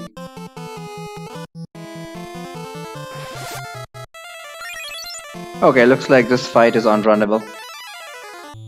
So when you find only a single Mithril Golem, chances you've got 50-50 chances. Because there are two formations with the Mithril Golem. One is with another Mithril Golem or one is with a Death Rider. The formation of a Mithril Golem with a Death Rider is unrunnable. But two Mithril Golems is actually runnable. But you never know whether it was a Death Rider that didn't show up in this fight or it was the secondary Mithril Golem that didn't show up. So unless you actually try to run away, you won't find out whether this encounter was runnable or not.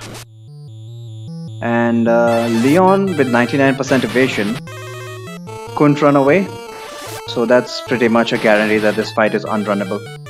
Because your evasion percentage also determines your chance for it being runnable. Is it because Mithril Golem Death Rider formation is much more frequent?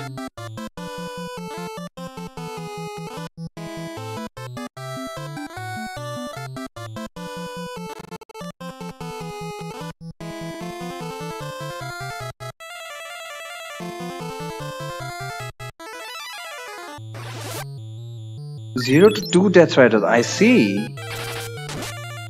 Right, you can get 2 Death Riders with them. What about the encounters themselves though? Are they the same frequencies comparable? Yeah, I think the double Mithril Golem is actually a rarer one. So either way you are correct. The chances for it being runnable are If not significantly, at least slightly higher. But I think with these HP values, the chance of the Mithril Golem running away is higher than either.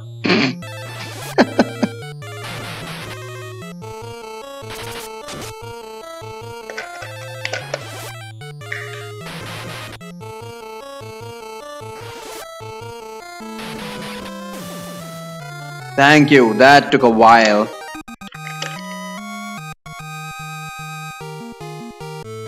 Seriously, unless I'm gonna get an interesting monster, I'm just gonna start running away from any fight that is runnable.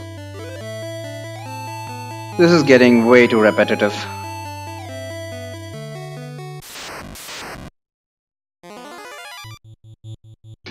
Death Riders, you know what, I'll take any encounters with Death Riders. Mr. Worm is twice as common on first and second floor. Wow! Huh, that is unexpected actually. That is unexpected.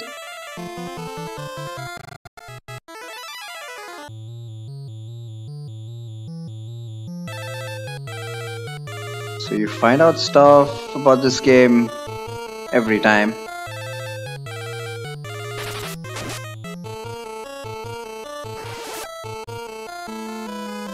Come on, Maria. The swap 5 has to work.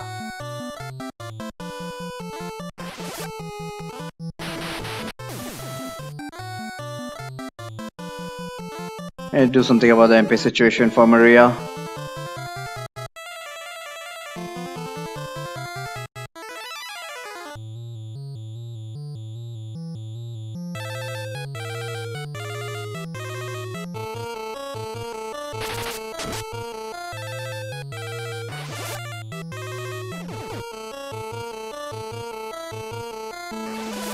And next time Firion can use swap. I mean, I don't have to do this. I have plenty of elixirs, plenty of ethers even. 1000 damage with a fire. Interesting. For 4 and 5, 4th and 5th floor, you'd only see the unrunnable one.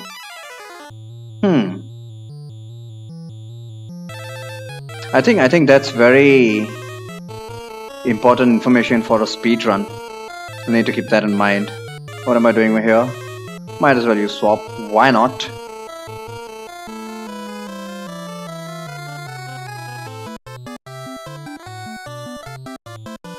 So once you get up to floors 4 and 5, in a speedrun, just reset for a Mithril Golem. Because 100% chance of being unrunnable. Interesting. Ether? Yeah, I'll take that. Not that I need it.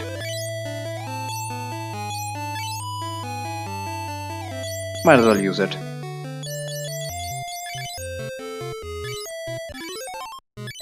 If it's not already clear, I just love hoarding. I'd have filled out my inventory with elixirs if I had the cash. Instead for remakes. Wait, what? Den's chart. Where can I find this? First time I'm hearing about this.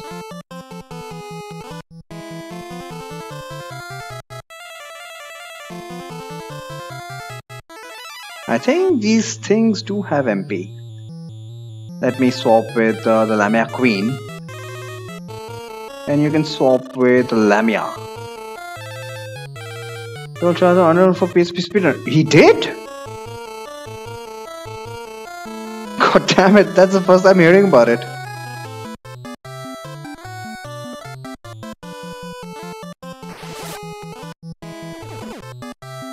But I pretty much memorized most of them, so it's not a big deal. But that's a very valuable resource because arguably determining what is runnable and what is not is the main piece of information for the FF2 speedrun.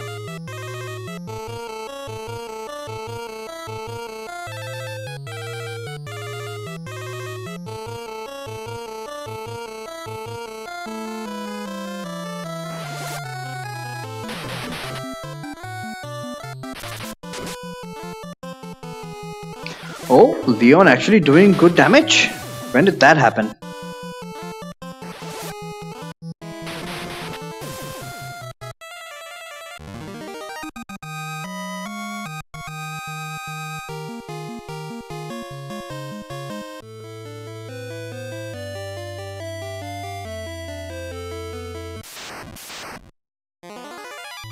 Oh, kitties!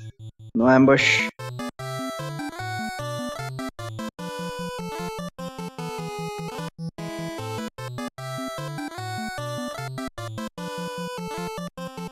Might as well take the chance to heal Maria and the guy with Drain. Look at that, it's almost a full heal for Maria.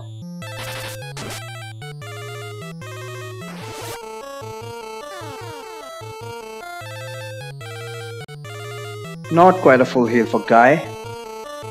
No issues, no issues.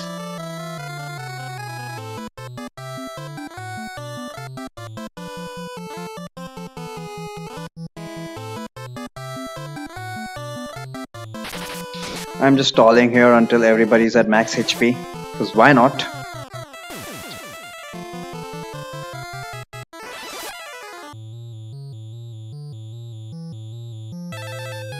Even his blast attack is missing.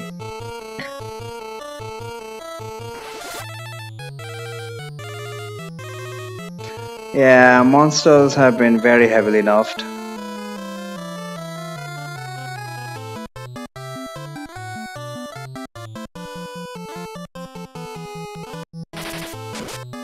Especially more so these endgame ones. I'm not supposed to have such an easy time in well, right after Mysidia. One might say even Mysidia Cave, but I'll give Mysidia Cave a pass. Definitely Mysidia Tower, the difficulty is supposed to ramp up starting from there.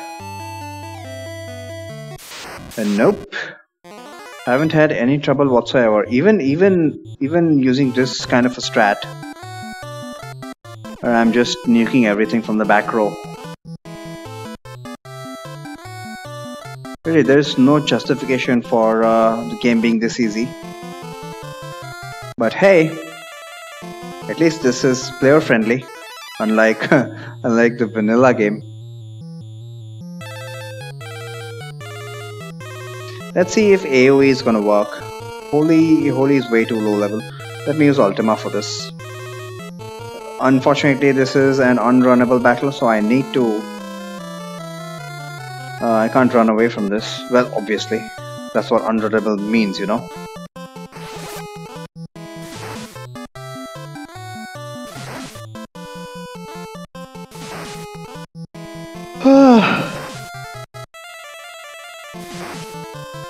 These things are literally putting me to sleep now.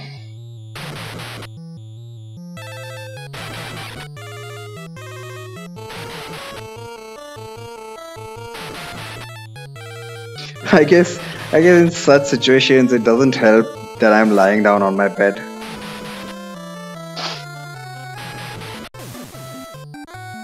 One unfortunate stream I might actually fall asleep. I should do something about that.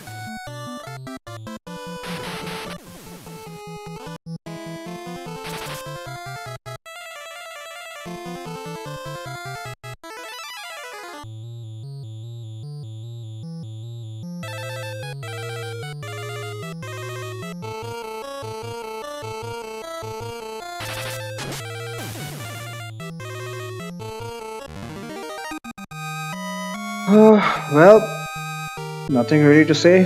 Getting lots of cash in these encounters, as if that matters. I mean, I guess... I don't know if they intended for you to...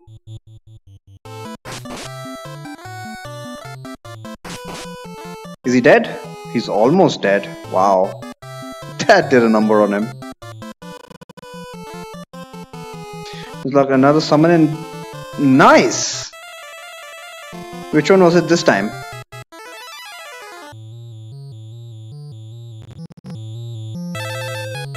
So, I mean, yeah, exactly. So, curious to know which one is it this time.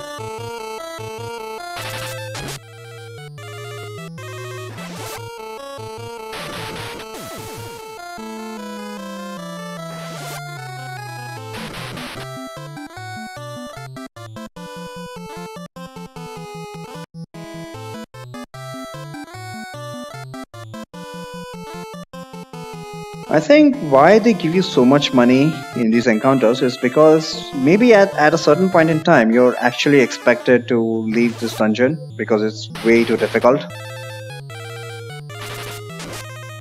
But seriously, I don't understand why you would want to make your way all the way here and then decide to leave.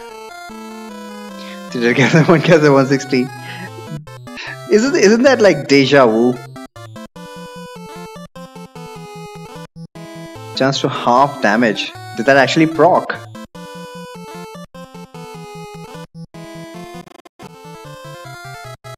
Monk at 5k HP just for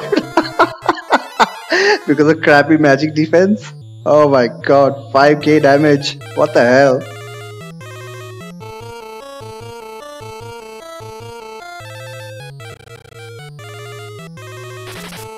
Probably did proc, yeah.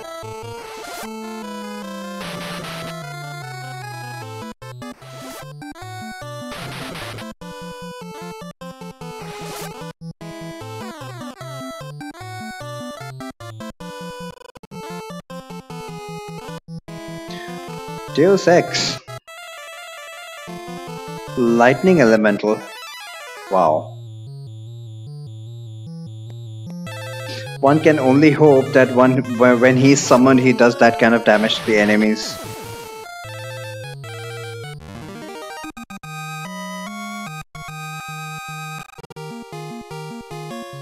None of the regular FFs summon show up.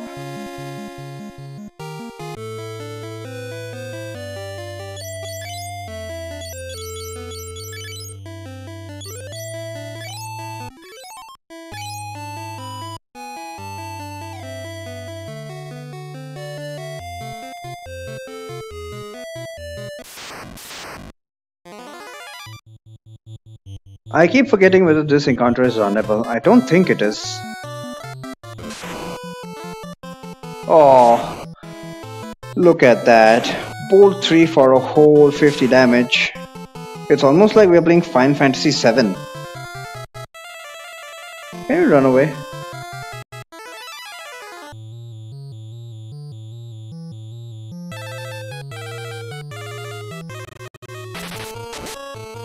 We're at the final dungeon. You get a oh nice, these are runnable. You get a summon in the final dungeon. Well, who knows? I guess it's that powerful. You're supposed to use it there.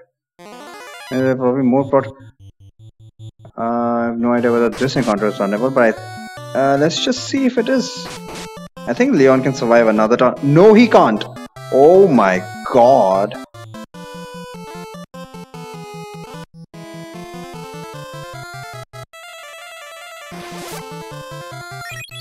Can we run away, please? Oh, we can. So this is another runnable. Let me heal up Leon. Should I use my elixir? Nah, I'm not gonna do that. I have a high level cure after all.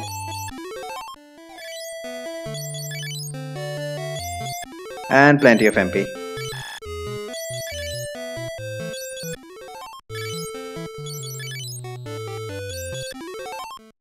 Did not mean that. Joystick.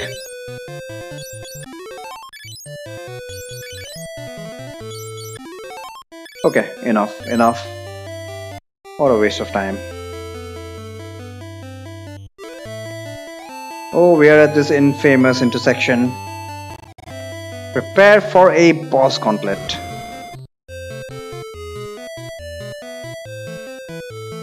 Post game, go for it right now. No idea about post game. How long that could be.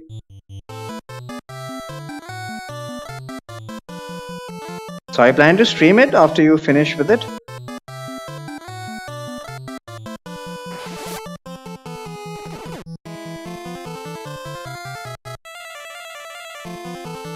Seriously, trapped? So the Beast Demon encounter here is unrunnable. Interesting.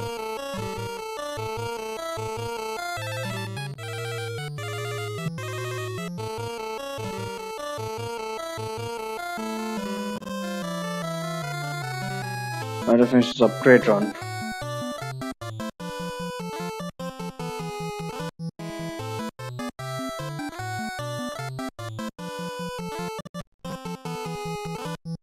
for a nice scent. Indeed.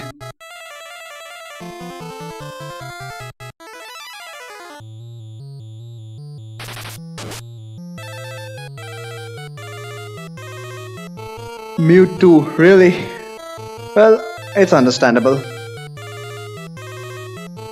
I think they factored in the magic defense bug, and that's why you see trash mobs having very low level spells.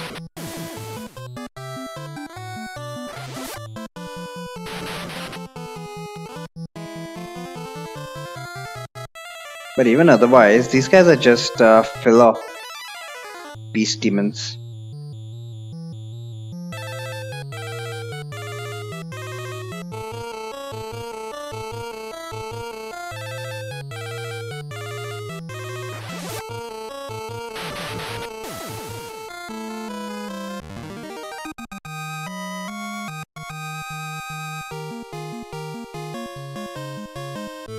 Shouldn't got a lot of stats there. Even got a HP. Did he get MP? No, he did not get MP. Leon is poisoned. I must I have my base jobs. This is Suna.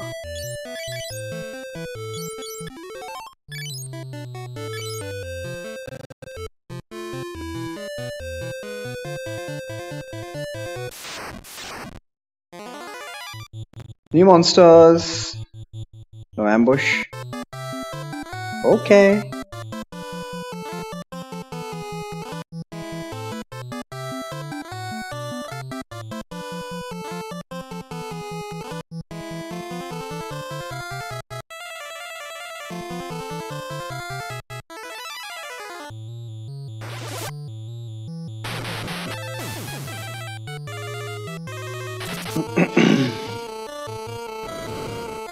What? Fire 2? Okay. No big deal. Wolf Devil.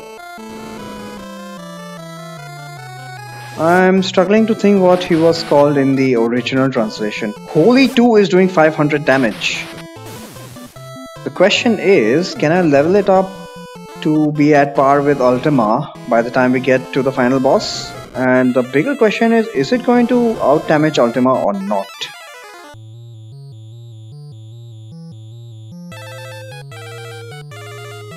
I'm gonna say it is, because I think we have observed that spells are not oh shit, I healed him up. The damage that spells do isn't linear with levels. It's not exponential either, but it's doing more damage than a straight up multiplier. At least single target. Let's say grind for it. What are the level 14 abilities? Everybody could use some HP, but who cares about that now?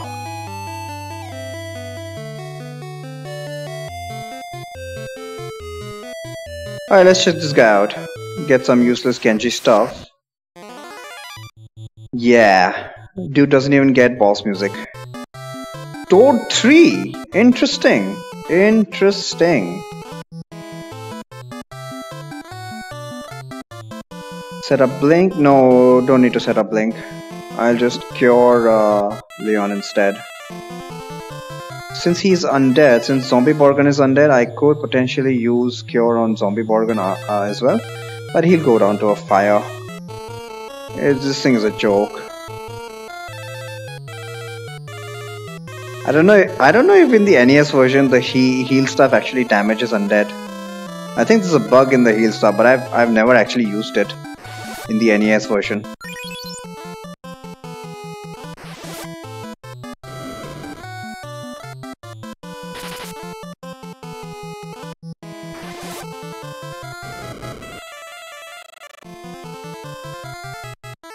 I never used it. Yeah, probably need to test it out. The problem is it never really shows anything in the display. And if you're one-shotting monsters, you have no way of knowing.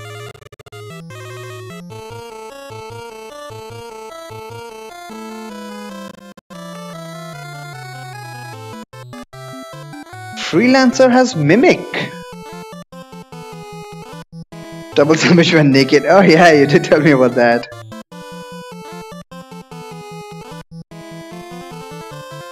A minute for group casting. Out of those four, I'd say White's ability seems a little dodgy. Revive and full heal all allies when you die.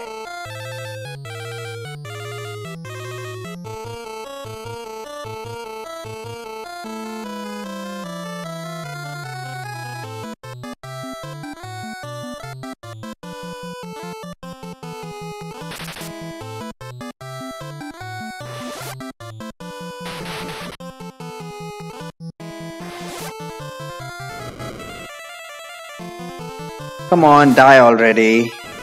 I think we both know where this fight is going. Seriously, you had to get the last laugh in? Increase by 100%. Oh yeah, that's double damage. What am I talking about?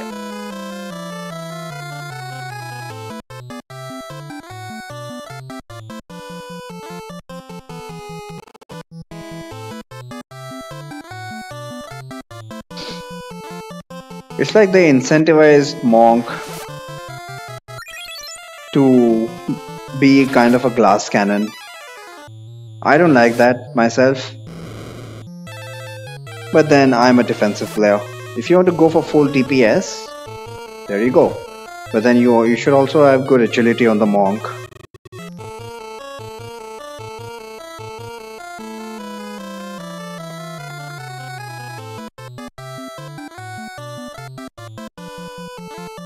Black 14 is a group cast but that couldn't be group cast, including status spells. Okay, that is OP. Come on, die already. So much for this being a small stream, short stream.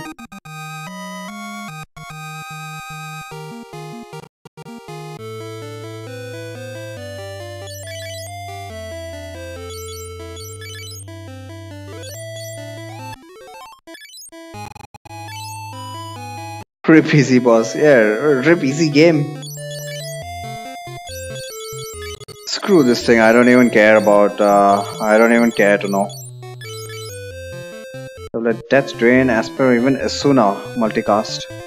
Yeah, that is awesome. That is an awesome ability, I must admit.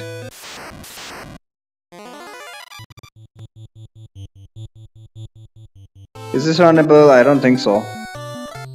Screw this. Protect Shell, holy crap, yes. Sign me up for that.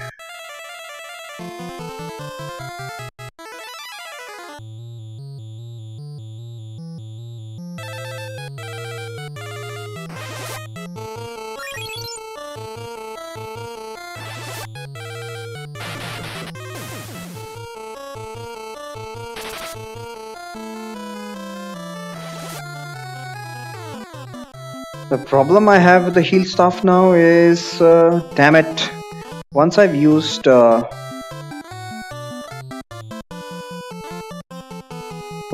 Blink on Leon, the heal staff is essentially a waste.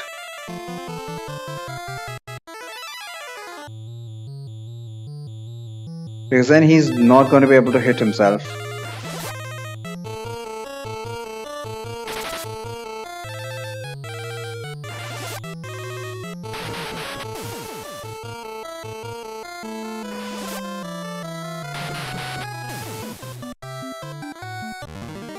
Come on game, give me some runnables rather. And if you're getting unnecessary soul ups.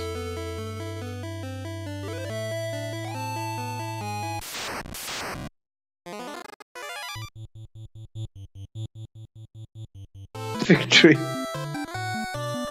This should be runnable, thank heavens. This game is surprisingly cooperative.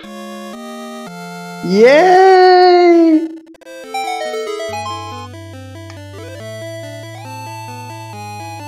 Runnable fight. What? That is not runnable. Seriously? Evil Flower and nah, I don't think that's runnable. I need to check that out next time. And instead of being an idiot and walking my way out, I'm just going to use Warp. Yes, please, to avoid some unnecessary encounters. Next up is door number 2.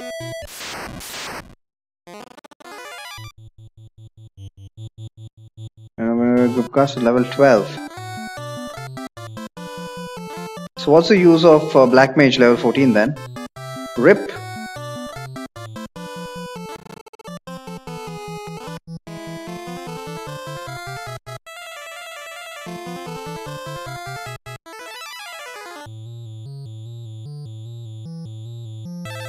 But you had cures on everyone. Need to test out the Masamune.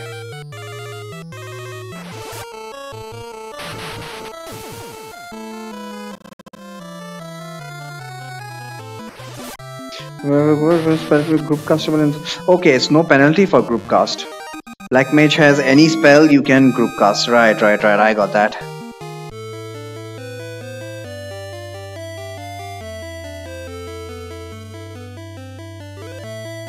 Got ya. I was going there.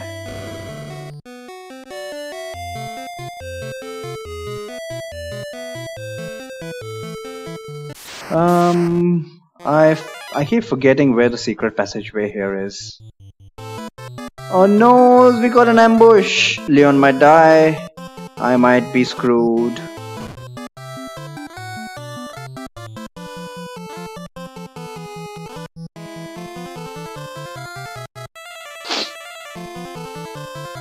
Nah, just kidding.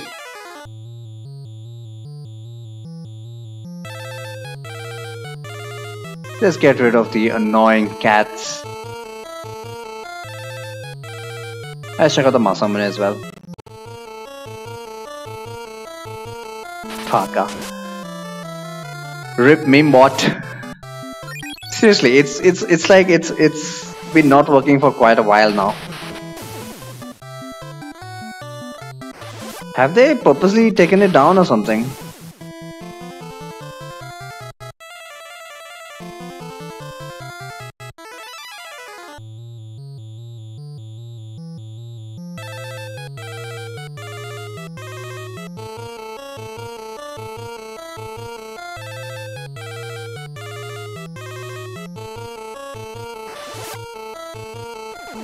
I did not see how much damage the Masamune did.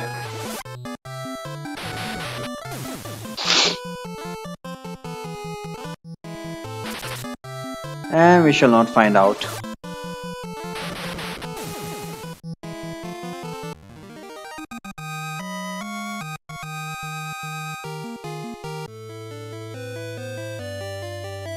Is there no secret? There is. This is the secret passageway. Will this guy get boss music? Yes, he does. Or she, rather. I mean, how are you supposed to know whether it's a male or a female? Can someone please tell me?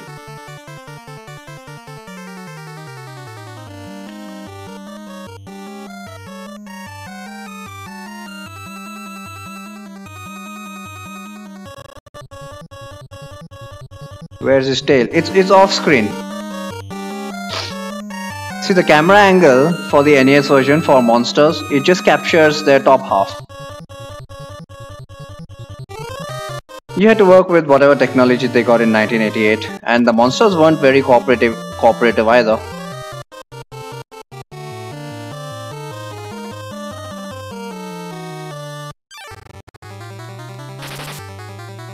General knowledge. Remember this female in other appearances. And by other appearances, so which is the original one?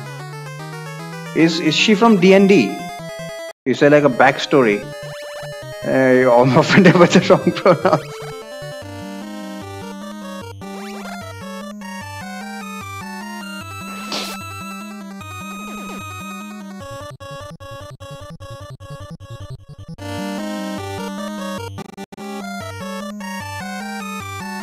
Babylonian mythology and early Final Fantasy. So, early Final Fantasy. When do they mention in some kind of a guide or something?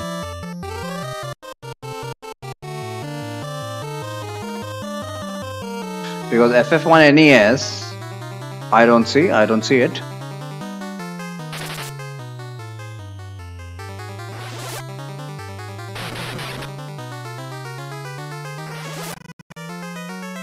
Name is very distinctive. Tiamat.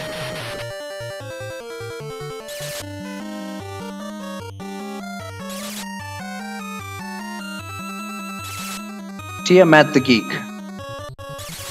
Won't say that is female.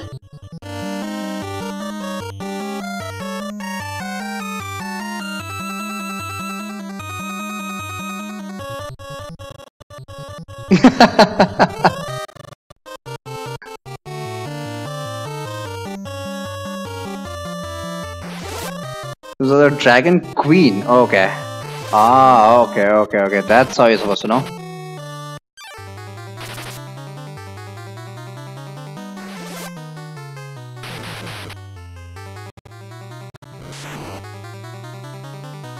Multi-headed demon dragon queen.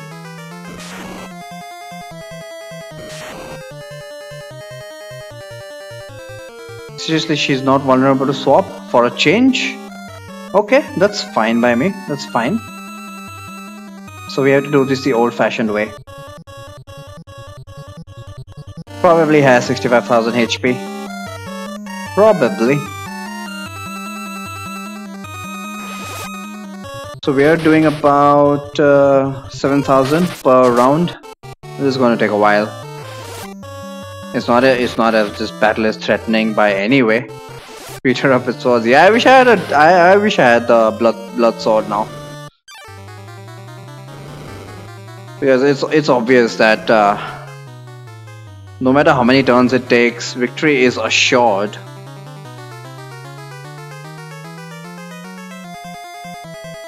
I'm going to start using Ultima for some extra DPS. Well, on the bright side, hopefully everybody will get MP up.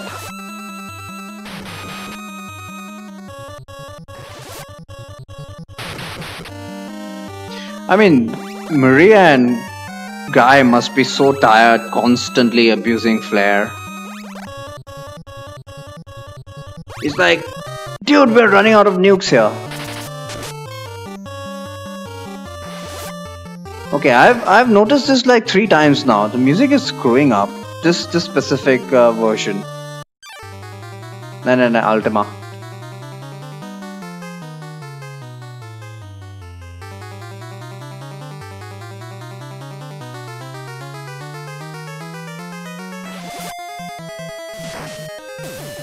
Finally, jeez.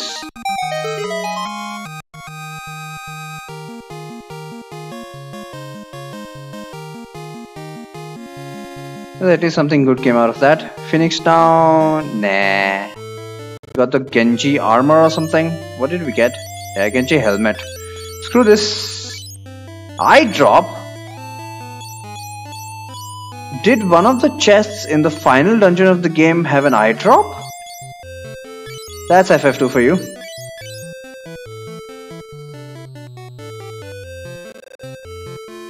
Phoenix Town, yep. At least there was a space. No, there was no space in between. Alright, this room is done. Let's GTFO. I appreciate 1 kill more.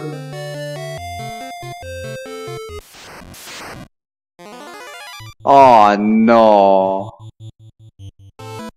Why?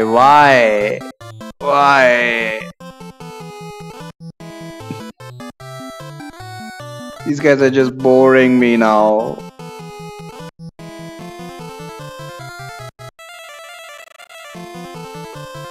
Meat column, yeah, that's absolute. That's not even a joke. 1 damage with the Masamune Leon.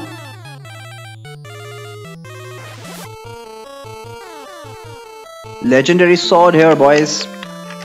Legendary katana, rather. I don't know what difference does it make, but apparently katanas garner more respect than just a sword. Obviously, I don't have any expertise on these matters, but it just seems weird to me.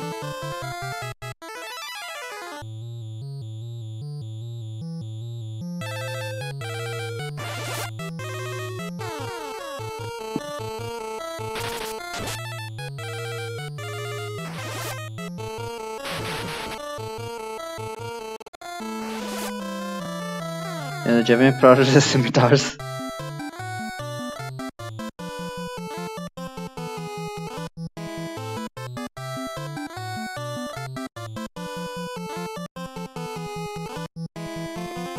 Actually, I never bothered exploring for a elemental weakness. 7 hits, 7 damage. GG, Leon.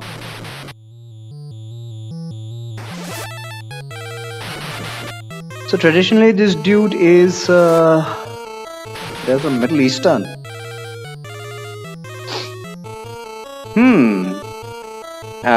What'll that be called? MERPG?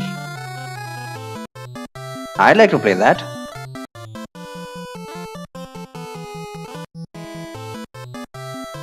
Let's see if he's weak to Bolt. But probably Flare is at such a high level now, it's going to out damage Bolt even if he's weak to Bolt. What's the use? I mean, seriously. Once I started nuking everything, there was no looking back. It was just ridiculous.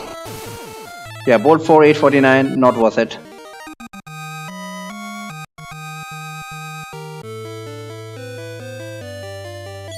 Fear needs some MP though. Everybody needs some HP, we can take care of that. And finally both teacher.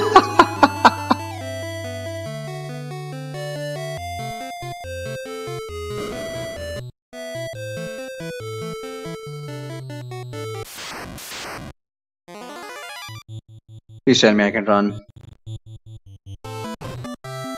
So away from random. Yeah, definitely looks like signs of the final dungeon. At least for the base game. 39 hours in game time. Nice.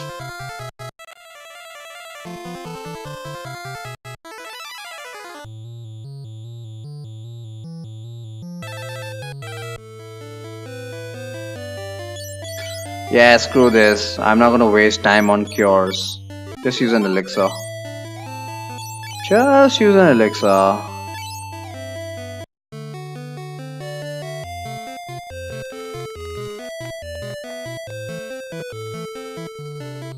Genji armor.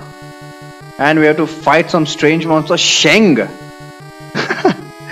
Dude was named Satan in the original. I say original, but the original translation. Sheng! What the hell is Sheng? Such a funny name. Sheng. Should that be Beelzebub? Yep. And he was just directly in the translation, in the NES translation, he was just called Satan.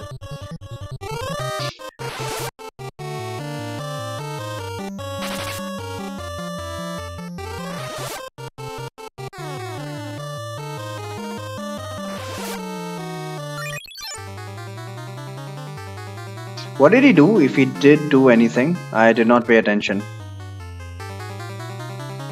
By this name, nobody knows. What can I do? I'll just wait for swap actually. Sheng. Swap file lost target. Okay. Doesn't look like. Blink!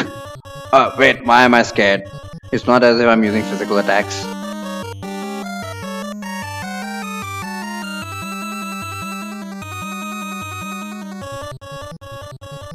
It's gonna be one of those, one of these kind of fights. Sadly. Just gonna have to keep wailing at him. God damn it. This has just become so repetitive. I'm very disappointed. Very disappointed. Thinking back, Really, only the early game was even moderate. What? Stun 5 paralyzed. Okay, no big deal. No big deal. Only the early game was even moderately challenging, and not for the right reasons either. Right from the start of the game, our party had pretty decent stats in terms of HP, even MP. Magic was a problem, which means that MP would always be very difficult to level up. But I found a way around that, and I think that was the main challenge. Charm! Oh crap! Leon might start attacking people. This is bad. This is actually bad. But there is a way around it, of course. If I use Blink on my own members, on even the back row members, it works out. So if I use Leon doing the shuffle.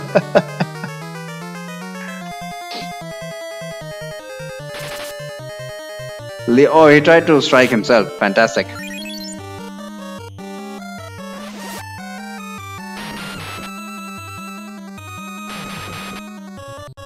Sheng can use flare. Nice.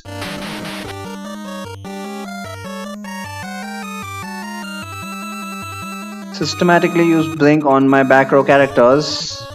How do you miss yourself? A mechanic that was fixed in FF5.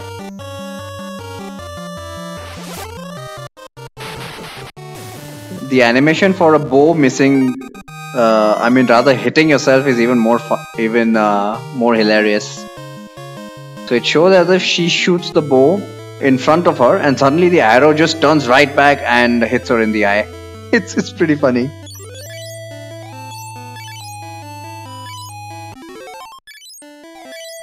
Might as well, I don't care anymore.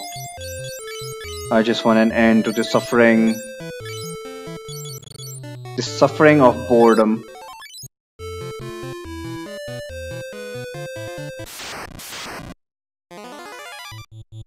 I exaggerate, of course. It doesn't actually show the entire trajectory of the bow. Monk is doing 7k crits. But where is that quad 9 damage though?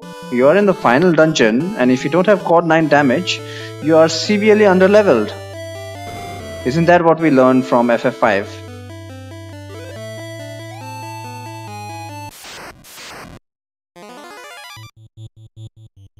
This cat encounter is runnable, thankfully. So only one boss to go in this gauntlet. Who could it be?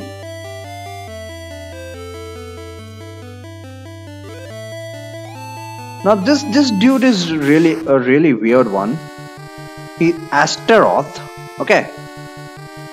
They just completely changed this dude's sprite in the remakes. I don't know why. I mean, personally, I obviously prefer that artwork, where it's a half-naked angel. Any corner, you can use the bravest be photon at the beginning of the battle. Oh my god.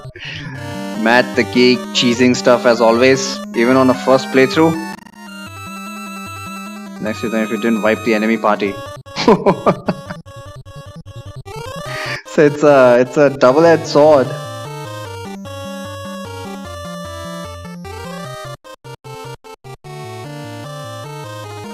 And might use some Aspel.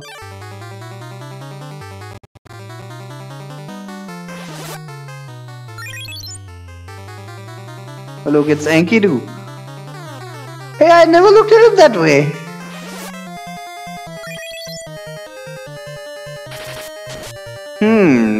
Very interesting perspective.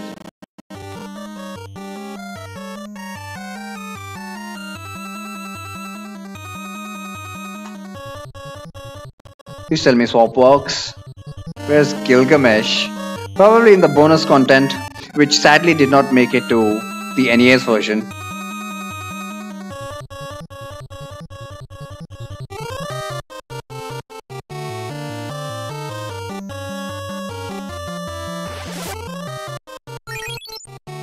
What? Swap 5 healed him. Fantastic.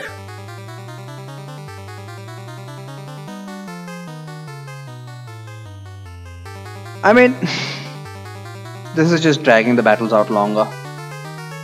No other reason. No other reason.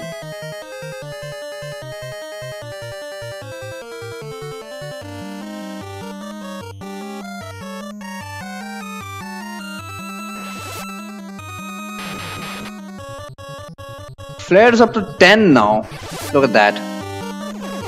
That's how useful it has been.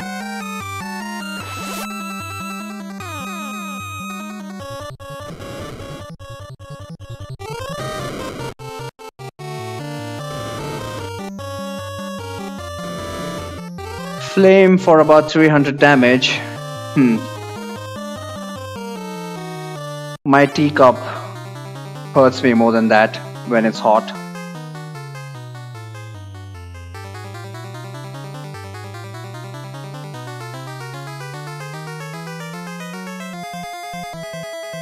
Okay, you know what? This is pretty ridiculous. I was talking about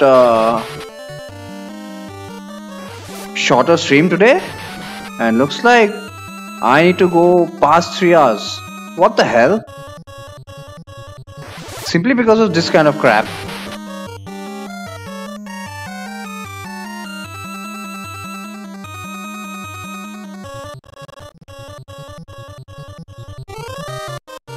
Especially hot heated by lava. 300 damage though, 300 damage at this stage in the game.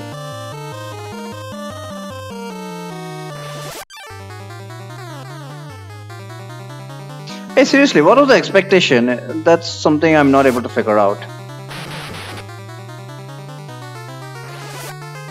Final dungeon monsters doing less damage than freaking slimes. Mid-game slimes. And nobody seems to have status spells even. Would you tell you? Yeah.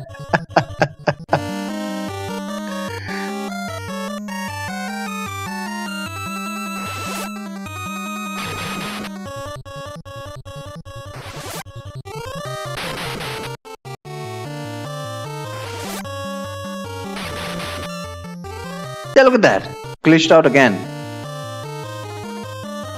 Maybe you're supposed to be more scared of their physical attacks.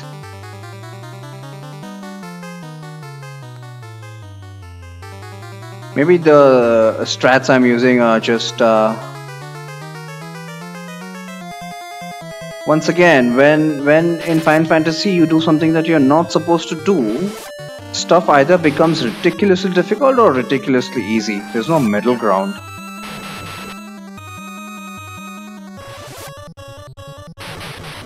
Because I don't know what the expectation was here.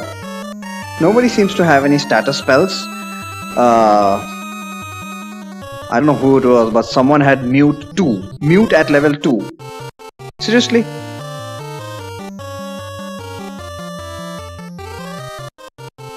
I mean, that is so hilarious that I don't even want to laugh.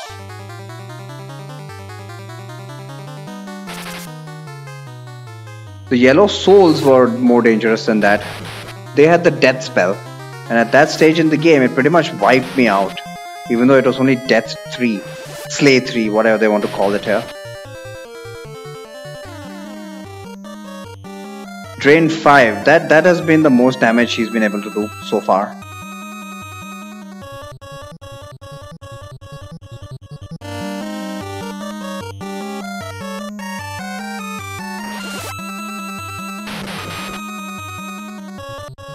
This is just turning into a waste of time here. Finally! Only reason I'm taking these fights is because OCD for 100% completion, I guess. I don't know myself. I'm just looking forward to the final boss now, really. Nothing else. Firen has a white robe. I can give the ribbon to Guy, I guess. Yeah, let's just give it to Guy. Doesn't really matter right now.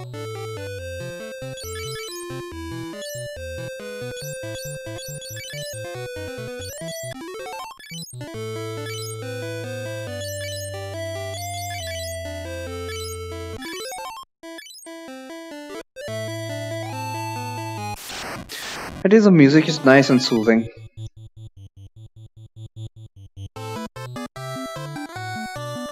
get the hell out of this fight.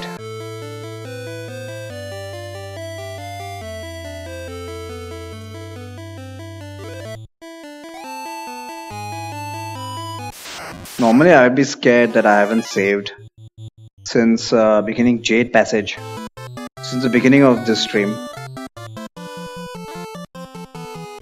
Really, nothing to be scared about. I haven't even made a save state. Probably should. But you know what? Nah. It would almost be a pleasant surprise now if there's something supremely difficult. How about an Iron Giant? Well, never mind. Hang on. I can run into an Iron Giant here, I believe. Iron Giant would be nice. Oh look, something else we got. Yep, so this is what I was talking about, Matt. You see the bombs have upgraded their Giga Slave. Now they've enslaved the Thunder Gigas. Sadly unrunnable encounters, so well.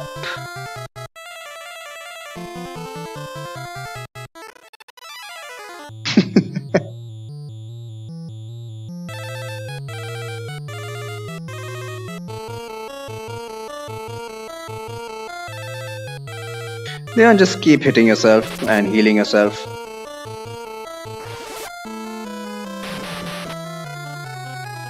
Leon as an offensive option is basically a waste of time. Waste of time. Yikes!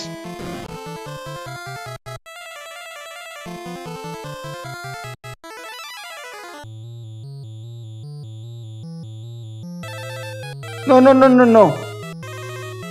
Select the Gigas, please. There we go.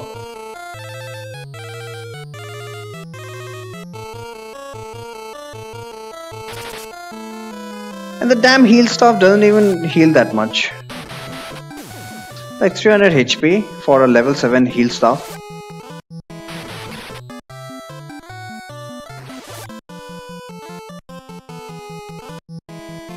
I wonder how difficult auto-targeting would be to implement in the NES version. I remember seeing a ROM hack which actually implemented auto-targeting. I think I'll need to check that out. Because in the remakes, definitely I'd say auto-targeting is, if not the best, one of the best quality of life improvements. Just press the A button, let's throw this out. Keep the A button pressed mindlessly, especially if you're doing stupid things like the no magic challenge, and stuff just takes care of itself.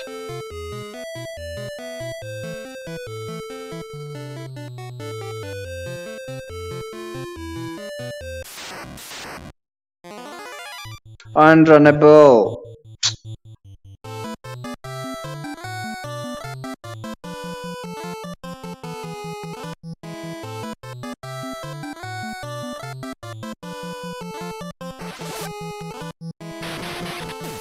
So really hoping for an Iron Giant encounter here. I think this is the last floor you can meet up with the Iron Giant. Even though chances for him appearing are only 1 in 64, at least in the base game.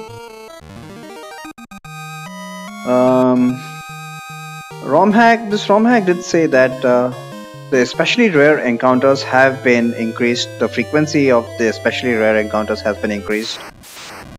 So I have a decent. Oh look! Now they've enslaved their Gigas of their own color now.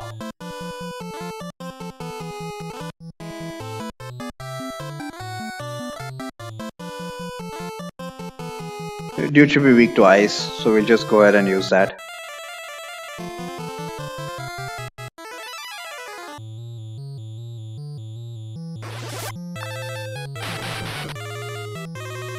I'm just multi-targeting Holy so that the bombs will no longer detect that they're at full HP and just blow up.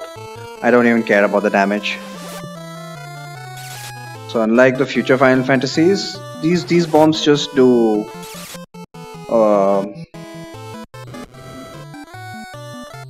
kind of base damage no matter how much HP they have. And at this stage, 400 damage, not really, nobody cares about that. What should I do with him? I did not see how much damage Ice did.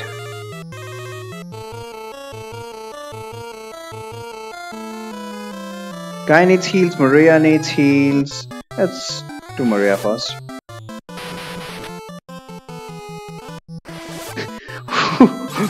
I mean, when Leon joined us, I don't think he would ever have imagined being the heel bitch. That's what you get for betraying us.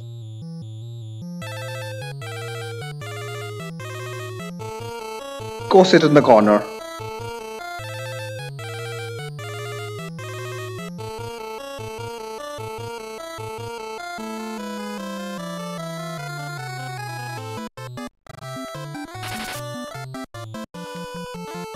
Better than he deserves.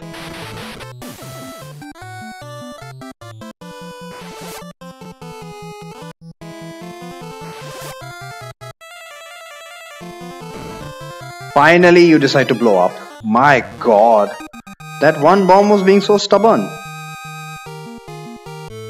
Yeah, whatever. Come on, Iron Giant. Iron Giant, please. Although Iron Giant is considered a super boss, he's actually not too dangerous. The only thing the Iron Giant has going for him is that he's got... Oh my god.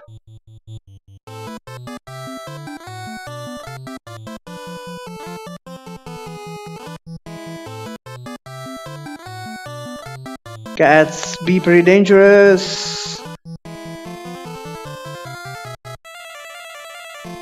Unrunnable, so who cares? I generally plan to conquer the world. Yeah, I think so too.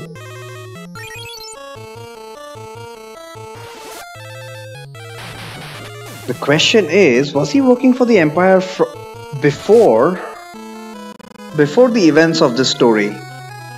I believe so. Waiting for mission. There's a no waiting for me. Yeah. I did see that. Wait, what? You actually paralyzed Firion? Damn it!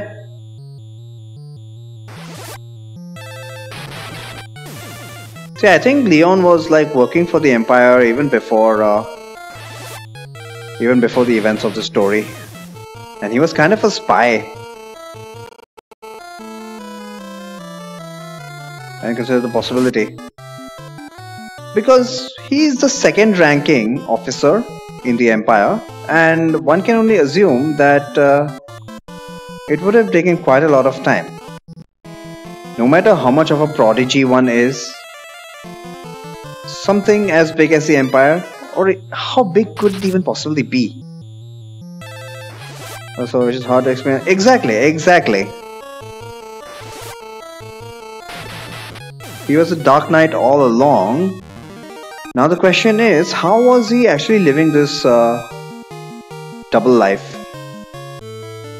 Because Maria, Guy and Firion had no clue about him.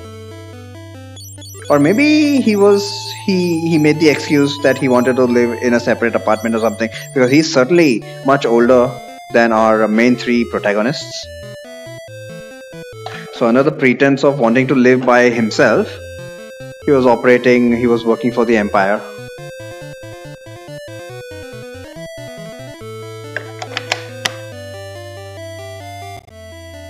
In charge of building the dreadnought. You know, he's 19 years old. 19 years old with white hair. Okay. 19 years old and second in command of the Empire. That is impressive. The same party the speed does. Same speed. Every color. Whoa! Okay, this is not an abyss one. Jesus! I kinda got scared for a moment here. This is just a roundworm. We've already dealt with them. Let's see if they have any MP. Don't think so. Of every color, yeah. Yeah. Except white, though. I've never seen white. Isn't white considered a sign of age?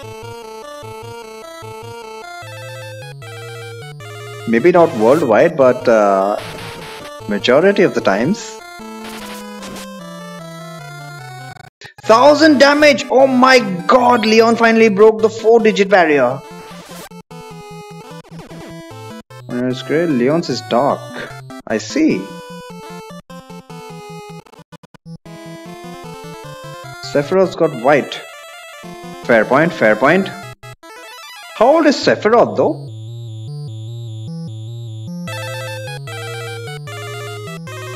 Or rip Maria's MP. I probably need to use an elixir on her now. Whatever. Do you have ether? I do. But it got a lot of stress. Sephiroth is 30 at most. Oh, does the game never tell you how old he is?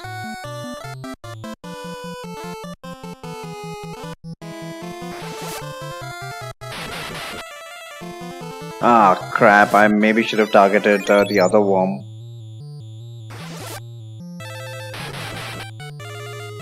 Damn thing is still not dead.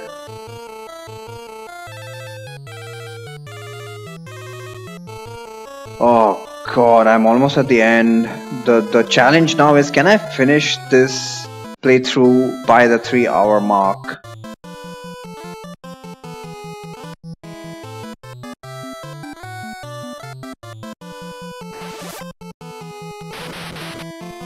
So much for a short stream. Wow. So much for a short stream. Final dungeon itself takes 3 hours. And this is a guy who's played Final Fantasy like hundreds of times. Wow. I mean, this is the definition of a slog. 20 at the time. I give him 27 at the time of FF7. Yep, okay. So he's pretty close to 30. Probably one of the oldest villains in the game, in the Final Fantasy series.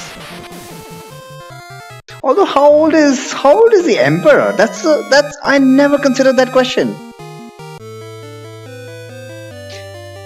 Based on when we fight him in the Cyclone, he's pretty young.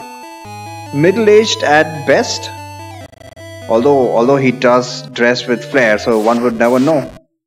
No info at all. I mean, surely you can guess.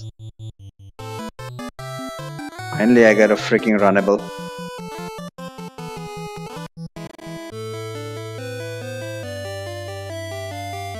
'28 of the Shadow, which is a few years before Nibelheim.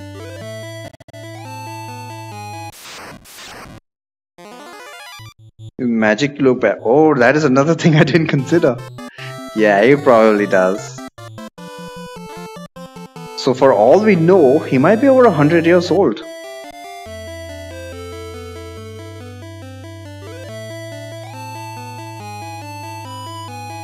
But if he's 100 years old, I don't know, I generally equate, oh, and this was all that was remaining. They have finally also enslaved the Ice Gigas. So, rip all varieties of Gigases.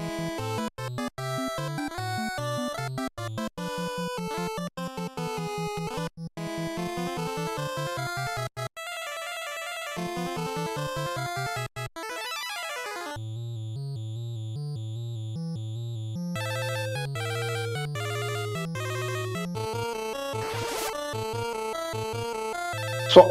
Damn it. Maria's swap never works.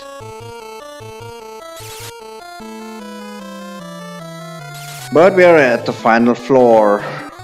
Finally going to face off with the Emperor. I don't think he's going to put up any challenge at all. But at least we'll get to look at his awesome art, monster design.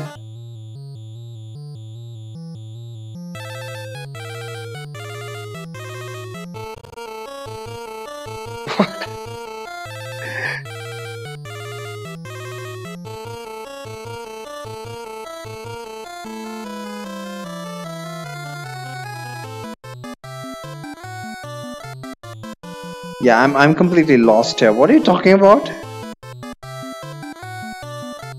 The legend about the king of Pandemonium offered his daughter to anyone who could reach her in a tower and somewhere random. Oh yeah!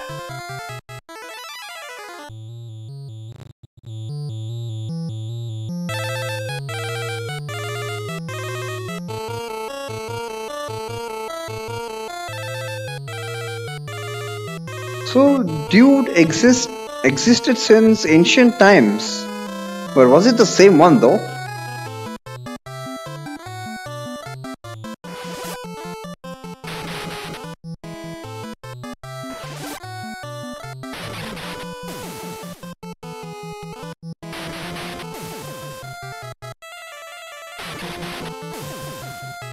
You guess you're free now. Oh, hang on, hang on. This was a runnable. Oh, what a waste of time. This encounter is actually runnable. I just look at the bombs and immediately conclude that we can't run away from this fight. But no, that is not true. That is actually not true. Hello, hello. Let's prepare.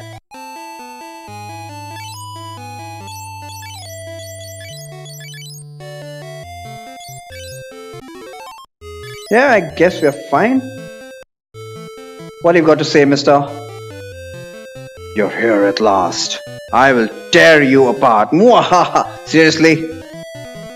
Does he say mwahaha? Or am I just so used to X-Death that I'm seeing mwahaha everywhere? I'm noticing that everywhere. I don't think so. Oh look. Maybe that's a heal staff. Let's set up with Blink, and I think that's pretty much all the setup we need. Translate added. God damn it. Hacker editor, yeah.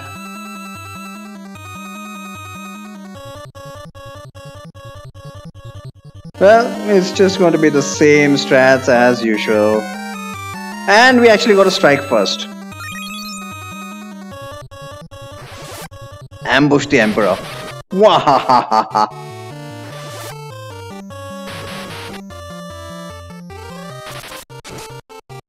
Oh, Leon's actually doing decent damage. So looks like they decided to nerf this dude too. Okay, Holy is only at level 3, sadly.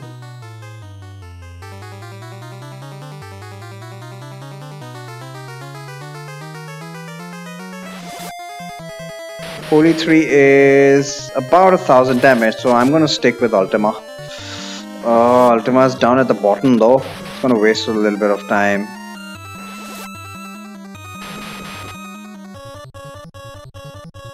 The challenge reaches interested in power.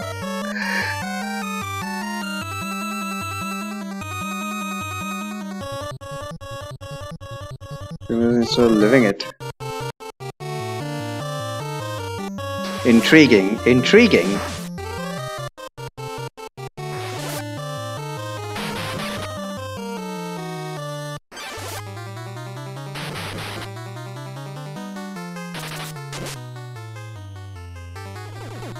What? Curse 5 cursed. Do I care about that? Not really. Not as if Leon is even remotely contributing. Actually, he is. He's doing about 500 damage, so I can't really discount that, but whatever.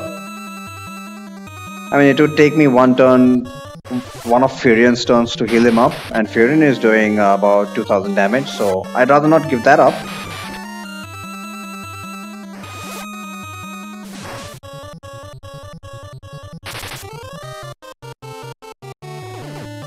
Yeah, dude really doesn't like Leon.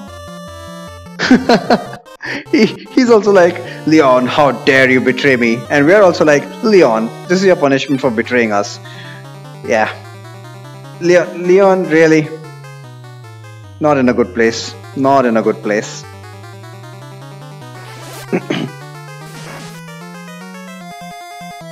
I guess this is a lesson.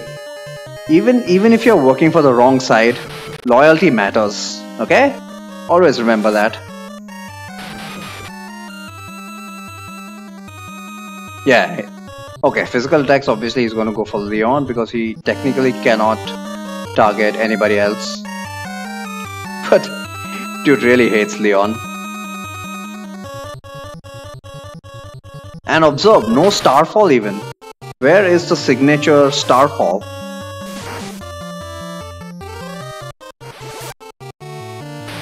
Or meteor? Oh, rip GG. This guy was easier than some of the random encounters that I had to go through. Are you kidding me? Is this supposed to be a meme?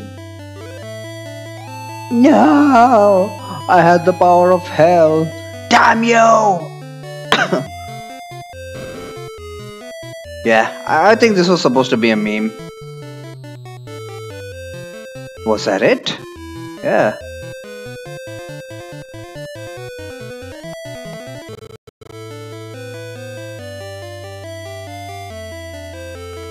You have time to acquire knowledge, power, and plans. That wasn't good. Well, garbage game then. Let's go home.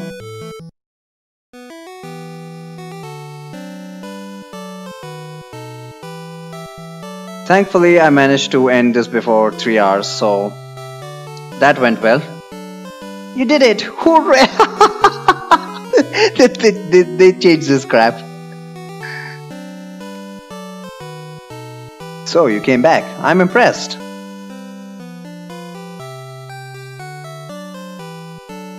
One thing that I really would like is if at some point in time Paul came into the party. He really should have been a playable character. Pirate life is great. Come back whenever you want.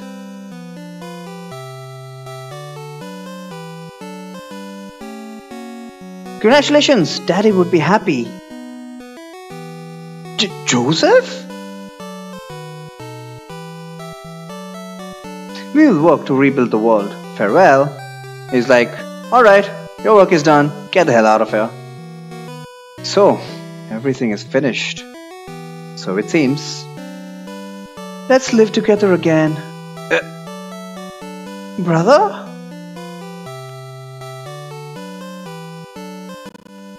Yeah, I love this dialogue. Go break my sure. Thanks for hanging out. And you have a good day. We know, yeah, I love this dialogue. We know too much about each other now. It can never go back to the way it was. Leon, why? Wait, please stop him, Furion. He's right, I can't stop him. Leon, someday, I promise, I will kill you.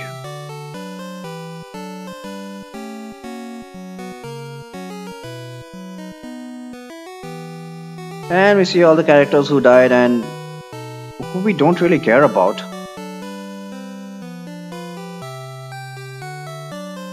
Because nobody was there for a significant amount of time in our party anyway. The one who was kept alive. The world needs us. Let us move on. And why exactly does the world need you?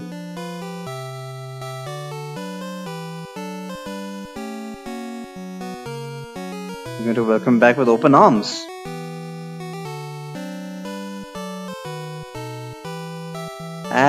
Nah, I don't.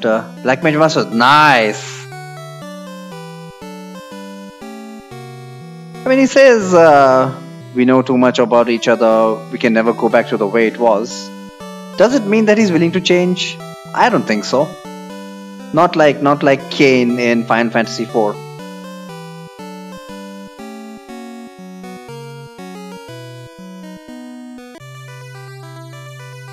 And so, the era of war came to an end. In time, the long and hard days would be forgotten, but people would always remember the children who saved the world. Literally children. To the souls of the four, their friendship will never be forgotten. I mean, why are you giving Leon any amount of credit whatsoever? Well, we're finally at an end. But yeah, I mean, one thing that I definitely need to appreciate is the amount of effort that the ROM hackers put into this. Lots and lots of wholesale changes. And I honestly can't really say what the intention was.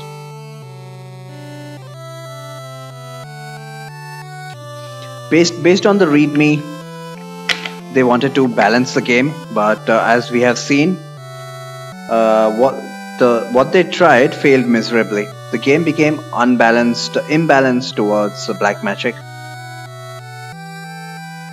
Nerfing weapons.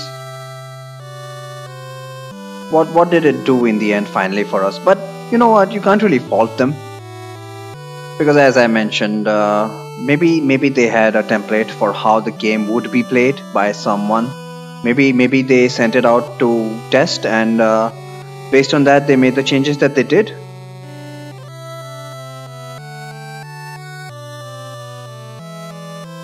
I guess my biggest regret here is that I never really got to experiment more.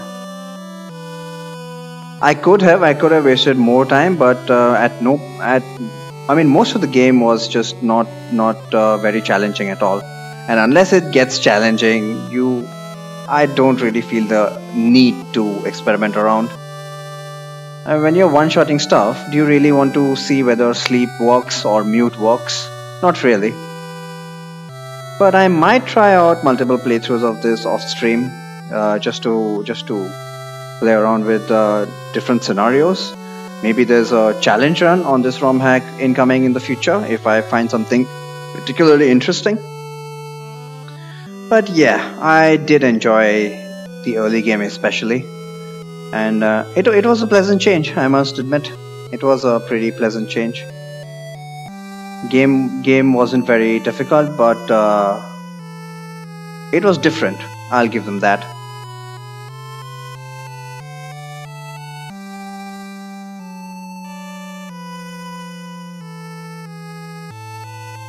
That's pretty much all I've got to say. Yeah, huge thanks to Lenofis and King Lettuce for creating something as awesome as this. Having dabbled into ROM hacking, this particular game that is, I know how big of an effort this was. And this does give me quite a lot of ideas for a potential future ROM hack. So let's see how that turns out. Yeah, so just as the screen says, this is the end of this playthrough.